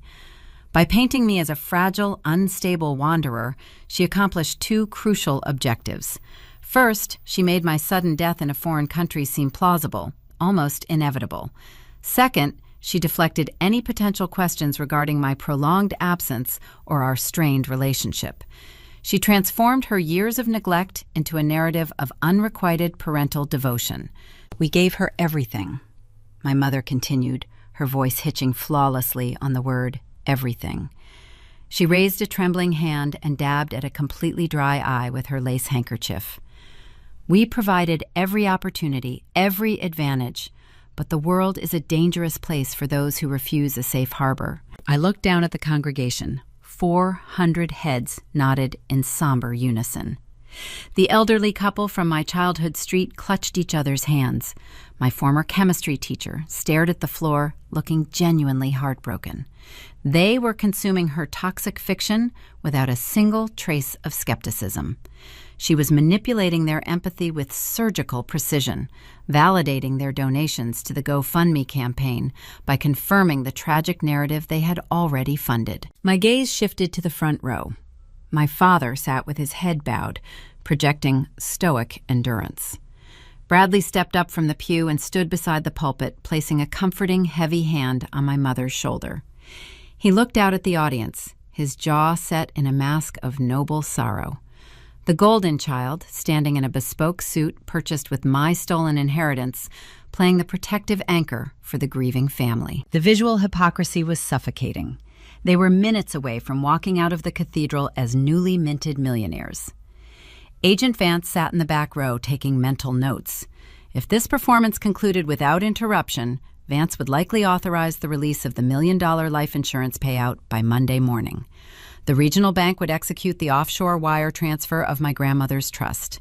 The federal prosecutor would accept Bradley's restitution payment. They would be entirely absolved of their debts, their crimes washed clean by the manufactured tears currently flowing at the altar. And then my mother delivered the final, fatal stroke of her monologue. In the end, my mother said, her voice dropping to an intimate, fragile whisper, "Sarah's tragic accident reminded us that family is the only thing that truly matters. She left us so suddenly, but her final gift to us will ensure her brother's future is secure. She knew Bradley was facing challenges, and she wanted to provide a foundation for his upcoming marriage. We will use her generous parting gift to honor her legacy and build a future she would be proud of." The sheer, calculated evil of that statement echoed in the rafters. She was not just stealing my money. She was retroactively framing the theft of the trust fund and the life insurance policy as my dying wish. She was telling 400 people that I voluntarily surrendered my grandmother's legacy to fund Bradley's legal defense and luxury wedding. She was laundering the stolen capital in broad daylight, using my own memorial service to preemptively explain the sudden influx of wealth they were about to enjoy. She smiled through her performance, a tragic, brave expression. She looked down at the polished wooden urn resting on a small pedestal beside the pulpit. The urn contained the incinerated remains of an unknown Jane Doe purchased from an international fixer, trafficked across borders, and presented as the final resting place of their daughter. "I pray she has finally found her peace," my mother whispered. "Thank you all for loving her." She bowed her head, yielding the pulpit. A heavy, reverent silence settled over the cathedral. The congregation held its collective breath, mourning the beautiful, generous fiction she had just woven. Bradley wrapped his arm around her shoulders, turning to guide her back down the altar steps to their seats. They thought they had won. They believed the transaction was complete. I stepped out from behind the velvet curtain, moving to the very edge of the carved mahogany railing overlooking the sanctuary. The darkness of the loft concealed my figure, but I had a clear, unobstructed view of the altar directly below. I looked down at the burner phone in my hand.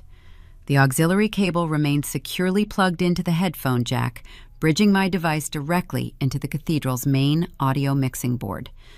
I checked the volume slider on the screen, pushing the digital gain to maximum capacity. The pastor approached the pulpit again, clearing his throat, preparing to offer a final benediction before dismissing the attendees to the reception hall.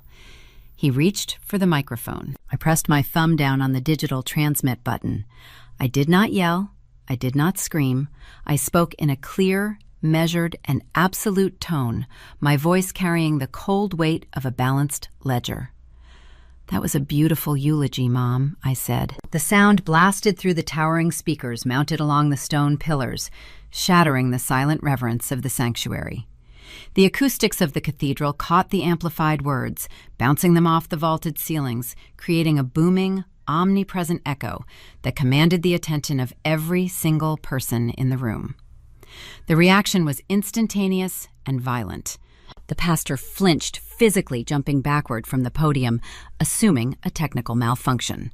400 heads snapped upward simultaneously, scanning the vaulted ceiling, searching for the source of the disembodied voice.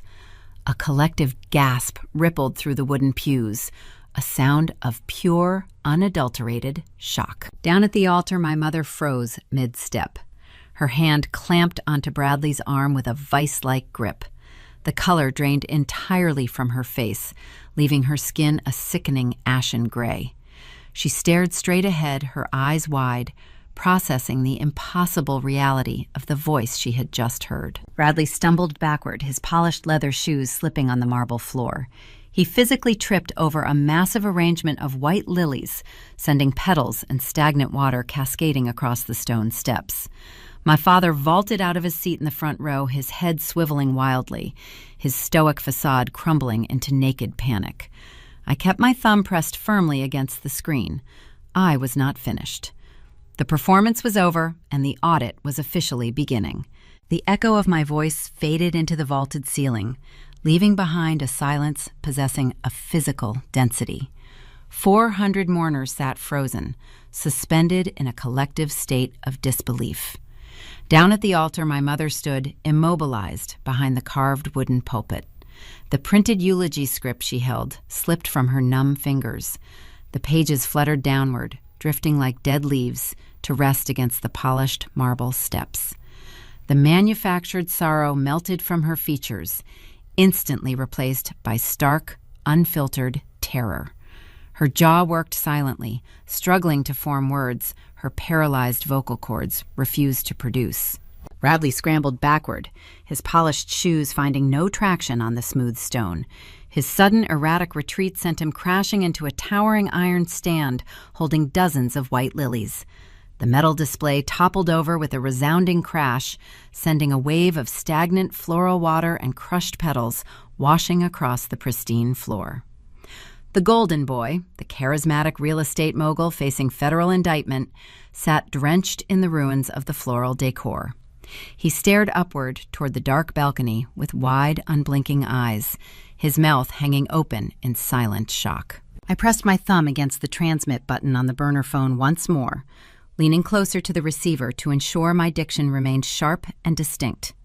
"But my soul is not troubled," I stated, my voice projecting evenly through the high-fidelity speakers mounted along the nave. "And my bank accounts certainly are not." I released the button and pulled the auxiliary cable from the headphone jack. The public address system let out a brief, sharp hum before cutting to static. I dropped the phone into my slacks pocket. The time for hiding in the shadows of the choir loft was over. I turned away from the audio mixing board and pushed through the heavy velvet curtain concealing the spiral wooden staircase. The descent felt entirely different from the climb. Ascending those steps hours ago, I operated as a ghost infiltrating a fortress. Moving downward now, I shed that spectral identity. I reached up and pulled the pale blue surgical mask from my face, tossing it onto the dusty steps. I pulled the restrictive pins from my hair, letting it fall loose around my shoulders.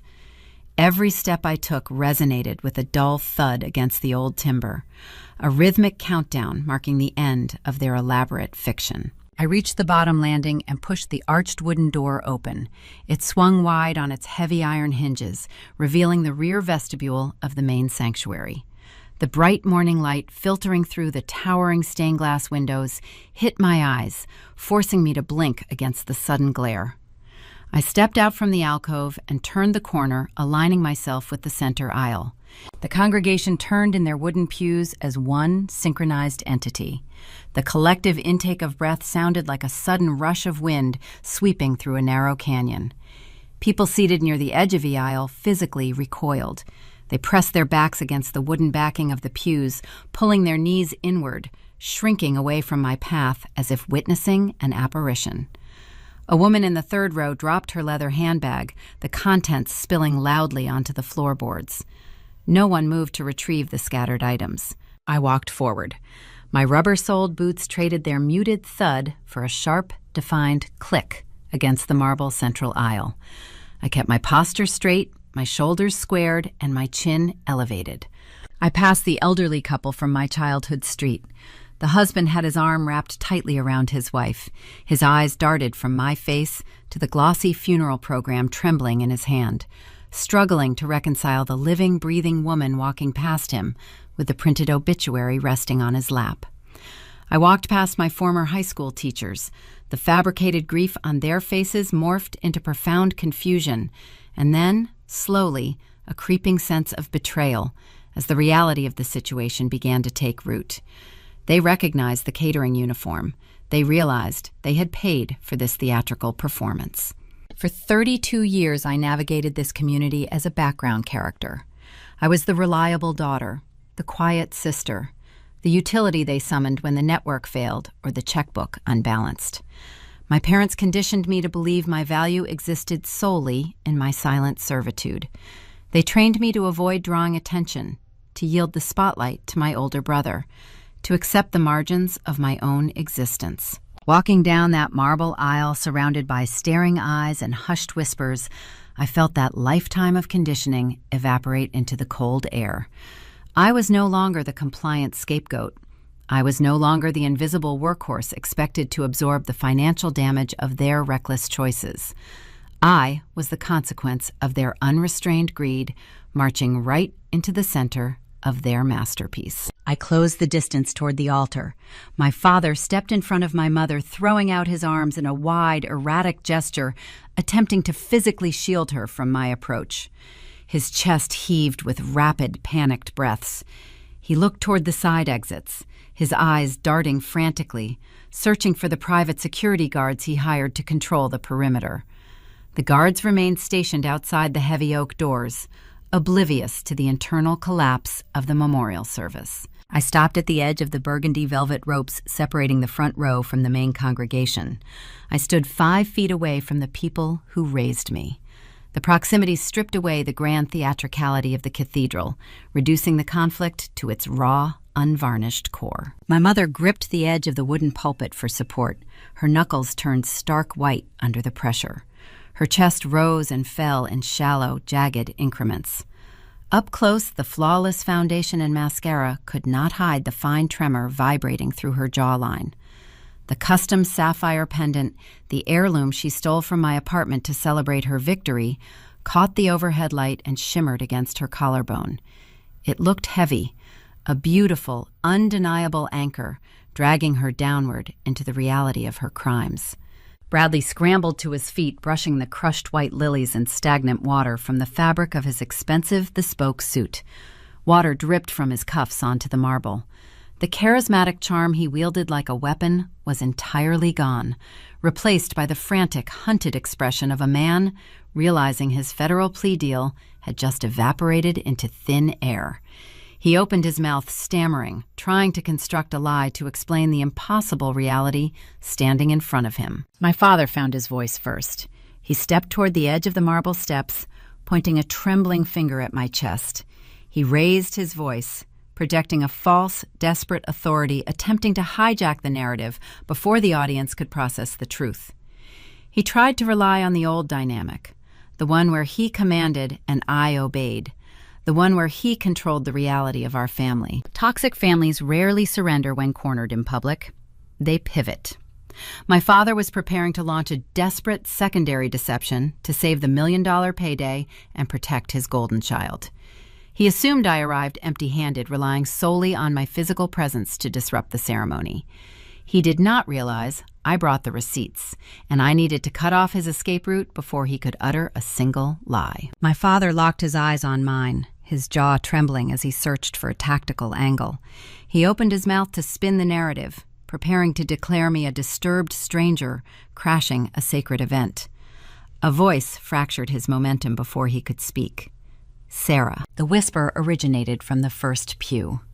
Aunt Karen, my father's younger sister, sat clutching a damp tissue in her lap. Her eyes mapped the contours of my face, recognizing the familial architecture no disguise could hide. Her voice held a fragile mixture of hope and terror, struggling to process the impossible geometry of the moment. I turned my head slightly, shifting my focus from the perpetrators to their collateral damage. "I am alive, Aunt Karen," I said, keeping my tone steady and clear, ensuring the first 2 rows caught every syllable. I turned back to the altar, locking my gaze onto my parents. The time for silent observation had expired. It was time to read the ledger aloud, line by damning line. "Unlike the hospital records you forged in Portugal," I stated, raising my voice to carry over the rising murmur of the congregation. "Unlike the repatriation charity fund you launched to siphon $42,000 from our neighbors." A sudden sharp intake of breath echoed behind me. The people sitting in the pews were processing the raw data. The donors, the teachers, the elderly neighbors who had typed their credit card numbers into a fake memorial page realized their empathy had been weaponized. The grieving parents were morphing into financial predators before their eyes. The soft weeping in the sanctuary hardened into an uneasy, shifting tension. I took one step closer to the velvet ropes. And unlike the cremated remains you purchased from an international trafficker to defraud the United States government, I delivered the final, devastating line. Whose ashes are sitting on that pedestal, Mom? The sanctuary erupted. The reverent silence shattered into a chaotic storm of bewildered whispers, angry murmurs, and stifled cries. The community leaders who had offered their solemn condolences moments ago now stared at the altar with visceral disgust. The illusion of the mourning family dissolved into a grotesque reality. The pristine suburban facade fractured, exposing the dark, calculated machinery operating beneath it. My father realized the audience was slipping from his control. The murmurs behind him were not sounds of sympathy. They were sounds of rising outrage. He abandoned his stoic patriarch persona and resorted to brute force gaslighting. He lunged forward, closing the distance between the altar steps and the velvet ropes. He extended a shaking hand, attempting to grab the fabric of my catering uniform, hoping physical intimidation would silence the truth. "Do not listen to her," my father shouted, his voice cracking with desperation. He addressed the congregation, sweeping his arm toward me in a frantic arc. "She is an imposter. She is a disturbed woman trying to extort a grieving family. Our daughter is gone. Call the police. Someone remove this woman." He wanted law enforcement. He was about to receive his requested intervention. At the rear of the nave, the heavy oak doors swung inward. The brass hinges groaned a deep, resonant friction that sliced through the chaotic chatter of the crowd. Agent Vance stepped out from the back row where he had observed the entire performance. He no longer projected the quiet demeanor of a sympathetic corporate auditor. His posture shifted into the rigid, authoritative stance of a seasoned federal operative. He reached into his slate trench coat and withdrew a leather credential wallet, flipping it open to display a silver badge. 3 armed agents, wearing tactical jackets bearing the bold yellow letters of the Federal Bureau of Investigation, walked through the open doors flanking Vance. Their boots hit the marble with synchronized heavy thuds, a relentless march that commanded immediate compliance. The congregation parted instantly.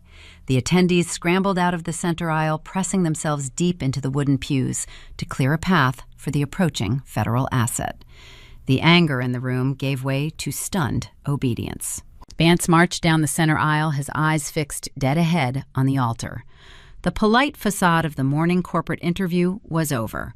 He was acting on the audio surveillance evidence gathered during the sting operation, combined with the public perjury he just witnessed firsthand. The trap had closed, and he was here to collect the bounty. Diane and Richard Thompson Vance announced. His baritone voice projected an unyielding, metallic authority that silenced every remaining whisper in the room. "You are under arrest for federal wire fraud, insurance fraud, and perjury." My father froze. His outstretched hand dropped to his side, heavy and useless. The desperate, fabricated anger drained from his features, leaving only the hollow realization that his empire of lies had fractured beyond repair. He looked at the approaching agents, the silver badge catching the ambient light, and the last shred of his defiance evaporated into the cold church air. My mother let out a sharp, breathless whimper. Her knees buckled. She swayed, grabbing the edge of the wooden pulpit to prevent herself from collapsing onto the crushed lilies scattered across the marble. The custom sapphire pendant swung forward, a dazzling, expensive weight, pulling her downward into the reality of her crimes. She stared at me, her eyes wide with a frantic, silent plea for mercy I had no intention of granting. Bradley witnessed the federal agents closing the distance. The golden child, the architect of the initial financial crisis that sparked this macabre conspiracy, calculated his odds. He realized the $1 million insurance payout was dead. He realized the offshore trust wire was never going to clear his escrow account. He realized the federal prosecutor waiting for his restitution check would revoke his plea deal by Monday morning, ensuring a lengthy prison sentence. Cowardice overrode his familial loyalty. He abandoned his parents at the altar without a second glance. Bradley spun on his heel and sprinted toward the eastern side exit. His ruined bespoke suit flapped around his knees as he scrambled over the scattered floral arrangements. He aimed for the heavy wooden side door leading out to the church courtyard, hoping to vanish into the city streets before the agents secured the perimeter. He never reached the brass handle. Marcus stepped out from the deep shadow of the stone archway, his dark trench coat blending seamlessly with the dim lighting. He did not flinch as Bradley charged toward him. Marcus simply shifted his weight, planting his feet firmly on the stone tiles, creating an immovable human barrier. Simultaneously, the eastern doors pulled open from the outside. 2 uniformed state troopers stepped into the threshold, their hands resting cautiously near their duty belts. They formed an impenetrable wall of law enforcement, securing the secondary exit. Bradley skidded to a halt. His leather shoes screeched against the polished stone. He looked at Marcus, the estate attorney he had spent years dismissing as an obsolete relic, and then looked at the state troopers blocking his escape route. The perimeter was sealed from every conceivable angle. He raised his hands in a slow, defeated gesture of surrender, his chest heaving with exertion, the reality of his impending incarceration settling over him. Back at the main altar, the 3 federal agents ascended the marble steps. They bypassed the decorative wooden urn resting on its pedestal, ignoring the fabricated artifact that anchored the entire criminal enterprise. They flanked my parents, moving with practiced, efficient precision. "Turn around and place your hands behind your back," the lead agent instructed, his tone devoid of any sympathy. My father complied silently, his shoulders slumped in total defeat. He offered no resistance, his eyes cast downward at the ruined flowers.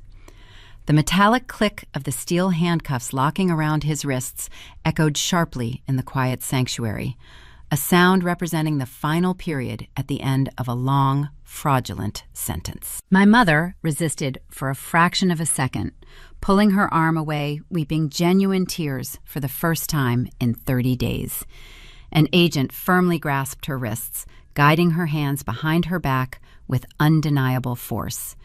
As the steel cuffs secured her, the sapphire pendant caught the overhead spotlights one final time.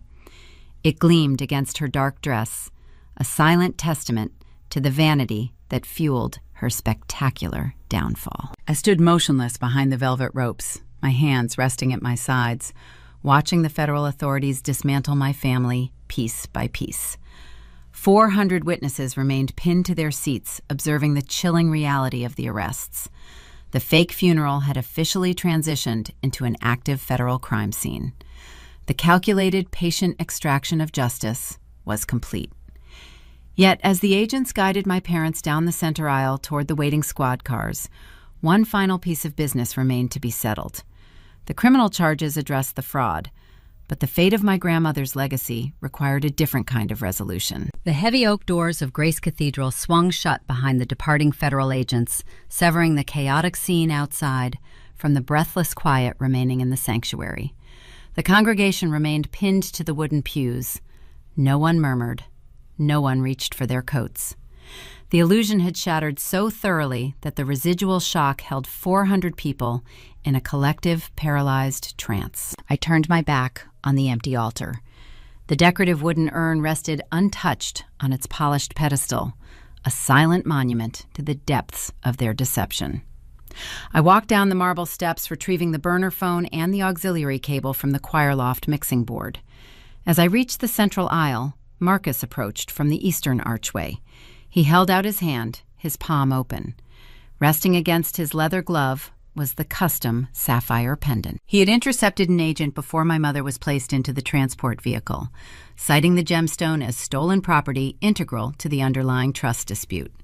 The authorities confiscated it as evidence, but Marcus utilized his legal credentials to secure an immediate chain of custody transfer. I picked up the necklace. The platinum setting felt cool and heavy against my skin. The deep blue facets caught the ambient light filtering through the stained glass, untainted by the staggering betrayal it had just witnessed. I slipped the heirloom into my pocket, the tangible weight serving as the final, definitive period at the end of their manufactured narrative.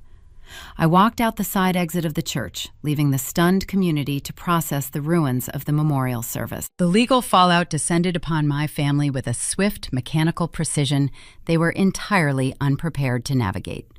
Because the forgery involved international borders, foreign medical facilities, and the United States consulate, the jurisdiction fell exclusively to the federal government. There were no suspended sentences. There were no suburban country club lawyers capable of negotiating a polite, discreet probation. My parents faced a rigid federal judiciary system that viewed the desecration of human remains and the manipulation of community charity as an unforgivable breach of the social contract. They pled guilty to avoid a public trial. A trial would have broadcast every sordid detail of their communication with the international fixer, stripping away the last remaining shreds of their dignity. The judge handed down 5-year sentences in a federal correctional facility. Their immaculate reputation, the social currency they valued above all else, evaporated overnight. The neighbors who donated to the repatriation fund watched the evening news broadcasts in stunned silence. The casseroles and the prayer circles vanished, replaced by profound, enduring disgust. The local country club revoked their membership. Their names became a cautionary whisper within the very community they had tried to exploit. Bradley faced a much steeper cliff. The federal prosecutor handling his original real estate escrow fraud did not look kindly upon his attempt to use a stolen inheritance to buy his freedom. His active involvement in the fake Ashes scheme, combined with his perjury during the corporate insurance interview, compounded his legal peril. He stood before the same federal judge, stripped of his bespoke tailoring and his golden child armor. The court sentenced him to 8 years. The luxury Aspen wedding dissolved before the ink on his plea agreement dried. Jessica, the pragmatic social media influencer, realized the funding had evaporated and the family name was a toxic liability. She deleted the aesthetic posts, canceled the catering deposits, and vanished from his orbit without a backward glance. Bradley traded his planned penthouse lifestyle for a concrete cell, forced to confront the stark reality that his charismatic charm held zero currency within the federal prison system. The criminal convictions satisfied the Justice Department, but the ultimate poetic retribution originated directly from my grandmother. Marcus filed the necessary injunctions the following Monday morning. He brought the authentic, notarized trust documents before a probate judge and formally activated the strict morality clause. Because my parents committed documented, verifiable fraud against the estate in an attempt to secure an unearned disbursement, they forfeited any current or future claims to the assets. The clause carried teeth far sharper than mere forfeiture. The specific legal language held them liable for all court costs and financial damages incurred during the recovery process. The financial burden was staggering. The court ordered them to refund every single penny of the $42,000 collected through the GoFundMe campaign. They lacked the liquid capital to satisfy the mounting debt. The bank foreclosed on their sprawling suburban home. The luxury vehicles were repossessed by the leasing agencies. The antique furniture, the crystal chandeliers, the curated artifacts of their manufactured status were cataloged and auctioned off to satisfy the court mandates. They lost the very lifestyle they had sacrificed my legal existence to protect. The suburban fortress they built on a foundation of enabling and entitlement was dismantled and sold to the highest bidder. I recovered the $1.2 million trust in its entirety. The regional bank, terrified of a looming civil lawsuit regarding their failure to detect the forged signatures, released the capital with swift formal apologies. I claimed the civil damages awarded by the court, adding significant capital to the total. I possessed zero desire to remain in Michigan. The state held nothing but ghosts' cold winters and the lingering echoes of a family that only valued my utility. I sold the apartment complex lease, packed my few remaining personal items, and booked a first-class ticket back to Europe. I did not use the secondary Irish passport. I traveled under my own name, a living citizen, possessing pristine credit and a secure future. I settled in a quiet coastal town in the Mediterranean. The air smells of salt and blooming citrus, a stark contrast to the sterile gray skies of the Midwest. I used the capital to launch my own independent cybersecurity firm. I built a boutique agency that secures digital infrastructure for international clients. I dictate my own hours. I choose my own contracts. I employ a small team of brilliant coders who value competence and straightforward communication. I wear the sapphire pendant every single day. It rests against my collarbone, a constant, tangible reminder of the woman who provided the architecture for my freedom. My grandmother knew the specific gravity of the greed infecting her children. She knew I would eventually need a weapon to sever the ties, and she hid that weapon in plain sight, within the fine print of a legal contract. I spent my early adulthood believing my quiet utility defined my worth. I thought compliance equated to safety. I allowed a toxic family ecosystem to relegate me to the shadows, serving as the invisible engine powering their grand illusions. But ghosts possess a unique tactical advantage. When you strip away a person's identity and steal their future, you remove the very constraints that kept them compliant. You force them to learn how to operate in the dark, to navigate without a safety net, to study the vulnerabilities in the system. I do not hide in the shadows anymore. I walk in the daylight, building a life defined by my own terms, funded by the very legacy they tried to erase. Sometimes the only way to deal with a family that treats you like a phantom is to accept the invitation. You let them build the coffin. You let them dig the grave. And then you come back and haunt them in broad daylight, standing at the altar, armed with the receipts. The marble floor of Grace Cathedral is swept clean now. The crushed white lilies are gone, the stained glass windows dark, and the heavy oak doors locked against the Michigan winter. But the echoes of that Saturday morning remain, lingering like a ghost in the rafters. When we step back from the spectacular collapse of the Thompson family beyond the federal indictments, the stolen trust funds, and the theatrical arrests, we find something far more common and far more terrifying. We find a quiet, ordinary failure of parenting. The story of Sarah Bradley and the fake funeral is not merely a tale of financial fraud. It is a forensic autopsy of a family that traded honesty for comfort and fairness for the illusion of success. Look closely at Bradley. In modern American culture, there is a dangerous temptation to shelter our children from the friction of reality. Parents often want to provide a seamless path, mistaking the absence of struggle for the presence of love. Diane and Richard looked at their son and saw a reflection of their own ambitions. They mistook his effortless charisma for character. When Bradley stumbled, they caught him. When he failed, they paid the bill. They believed they were protecting him, acting out of a distorted sense of traditional family responsibility.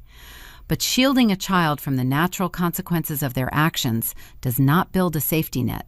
It builds a cage. By treating Bradley as the golden child, exempt from the rules that governed the rest of the world, they stripped him of the opportunity to develop a moral compass. They taught him that his mistakes were just temporary obstacles for someone else to clear. When the federal wire fraud indictment arrived, Bradley lacked the internal architecture to face it with dignity. His parents did not save him by plotting a crime to pay his restitution. They merely financed his inevitable ruin, proving that endless enabling is never an act of devotion. It is a slow, quiet sabotage. On the other side of that distorted coin sits Sarah, the reliable daughter, the quiet problem solver. Traditional family structures rely on a foundational pillar of mutual support, but her parents corrupted that concept into a transactional ledger. They noticed Sarah possessed resilience, so they assigned her the role of the invisible workhorse. They assumed her silence equated to compliance. This is a subtle, pervasive danger in raising children. When one child requires less immediate supervision, parents often redirect their emotional bandwidth to the louder, more demanding sibling. The quiet child learns to shrink, to fix the wireless router, to co-sign the loan, and to accept the scraps of conditional affection left behind. But emotional awareness requires recognizing that a child's utility does not negate their need for genuine connection. A family is not a corporate entity. You cannot designate one child as the liability and the other as the asset. When parents treat love as a scarce resource to be rationed based on performance or preference, they breed a resentment that eventually burns the entire house to the foundation. Sarah did not destroy her family. She merely held up a flawless mirror to the rot they had cultivated for 3 decades. The only adult who understood the assignment of true guidance was the grandmother. She represented the traditional values Diane and Richard abandoned. She observed the toxic dynamics, recognized the entitlement infecting her grandson, and saw the quiet strength buried within her granddaughter. She did not leave her wealth blindly. She embedded a strict morality clause within her trust, a legal mechanism designed to enforce the accountability her own children refused to practice. She understood that a parent's ultimate duty is not to hand a child a frictionless life, but to equip them with the integrity to navigate a difficult one. Her failsafe was a final, enduring lesson in fairness, reaching from beyond the grave to correct a ledger left unbalanced for too long. The parents prioritized the aesthetic of a successful suburban family over the gritty, difficult work of actual parenting. They cared more about the country club membership, the manicured lawn, and the opinions of the neighbors sitting in those wooden pews than they cared about the integrity of their own home. They orchestrated a breathtaking public deception because the alternative meant admitting they had raised a criminal. They chose to purchase the ashes of a stranger rather than face the judgment of their peers.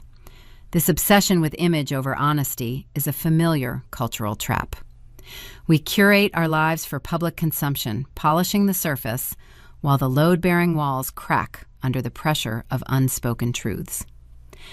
Raising children requires the courage to let them fail, the humility to admit our own shortcomings, and the strength to prioritize character over public perception.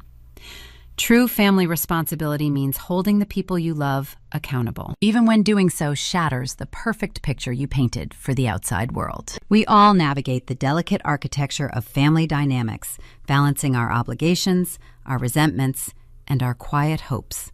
Sometimes untangling the knots requires hearing a story that sounds alarmingly like a distorted version of our own. If you find value in dissecting these complex narratives, in exploring the psychological mechanics of betrayal and the power of boundary setting, I invite you to become a permanent part of our community. Subscribe to the Revenge Order channel. We uncover the quiet truths hidden beneath polite society, dissecting the moments where ordinary people draw a line in the sand and reclaim their autonomy. The judge dropped the gavel. The prison doors locked shut. The European cybersecurity firm thrived under the Mediterranean sun.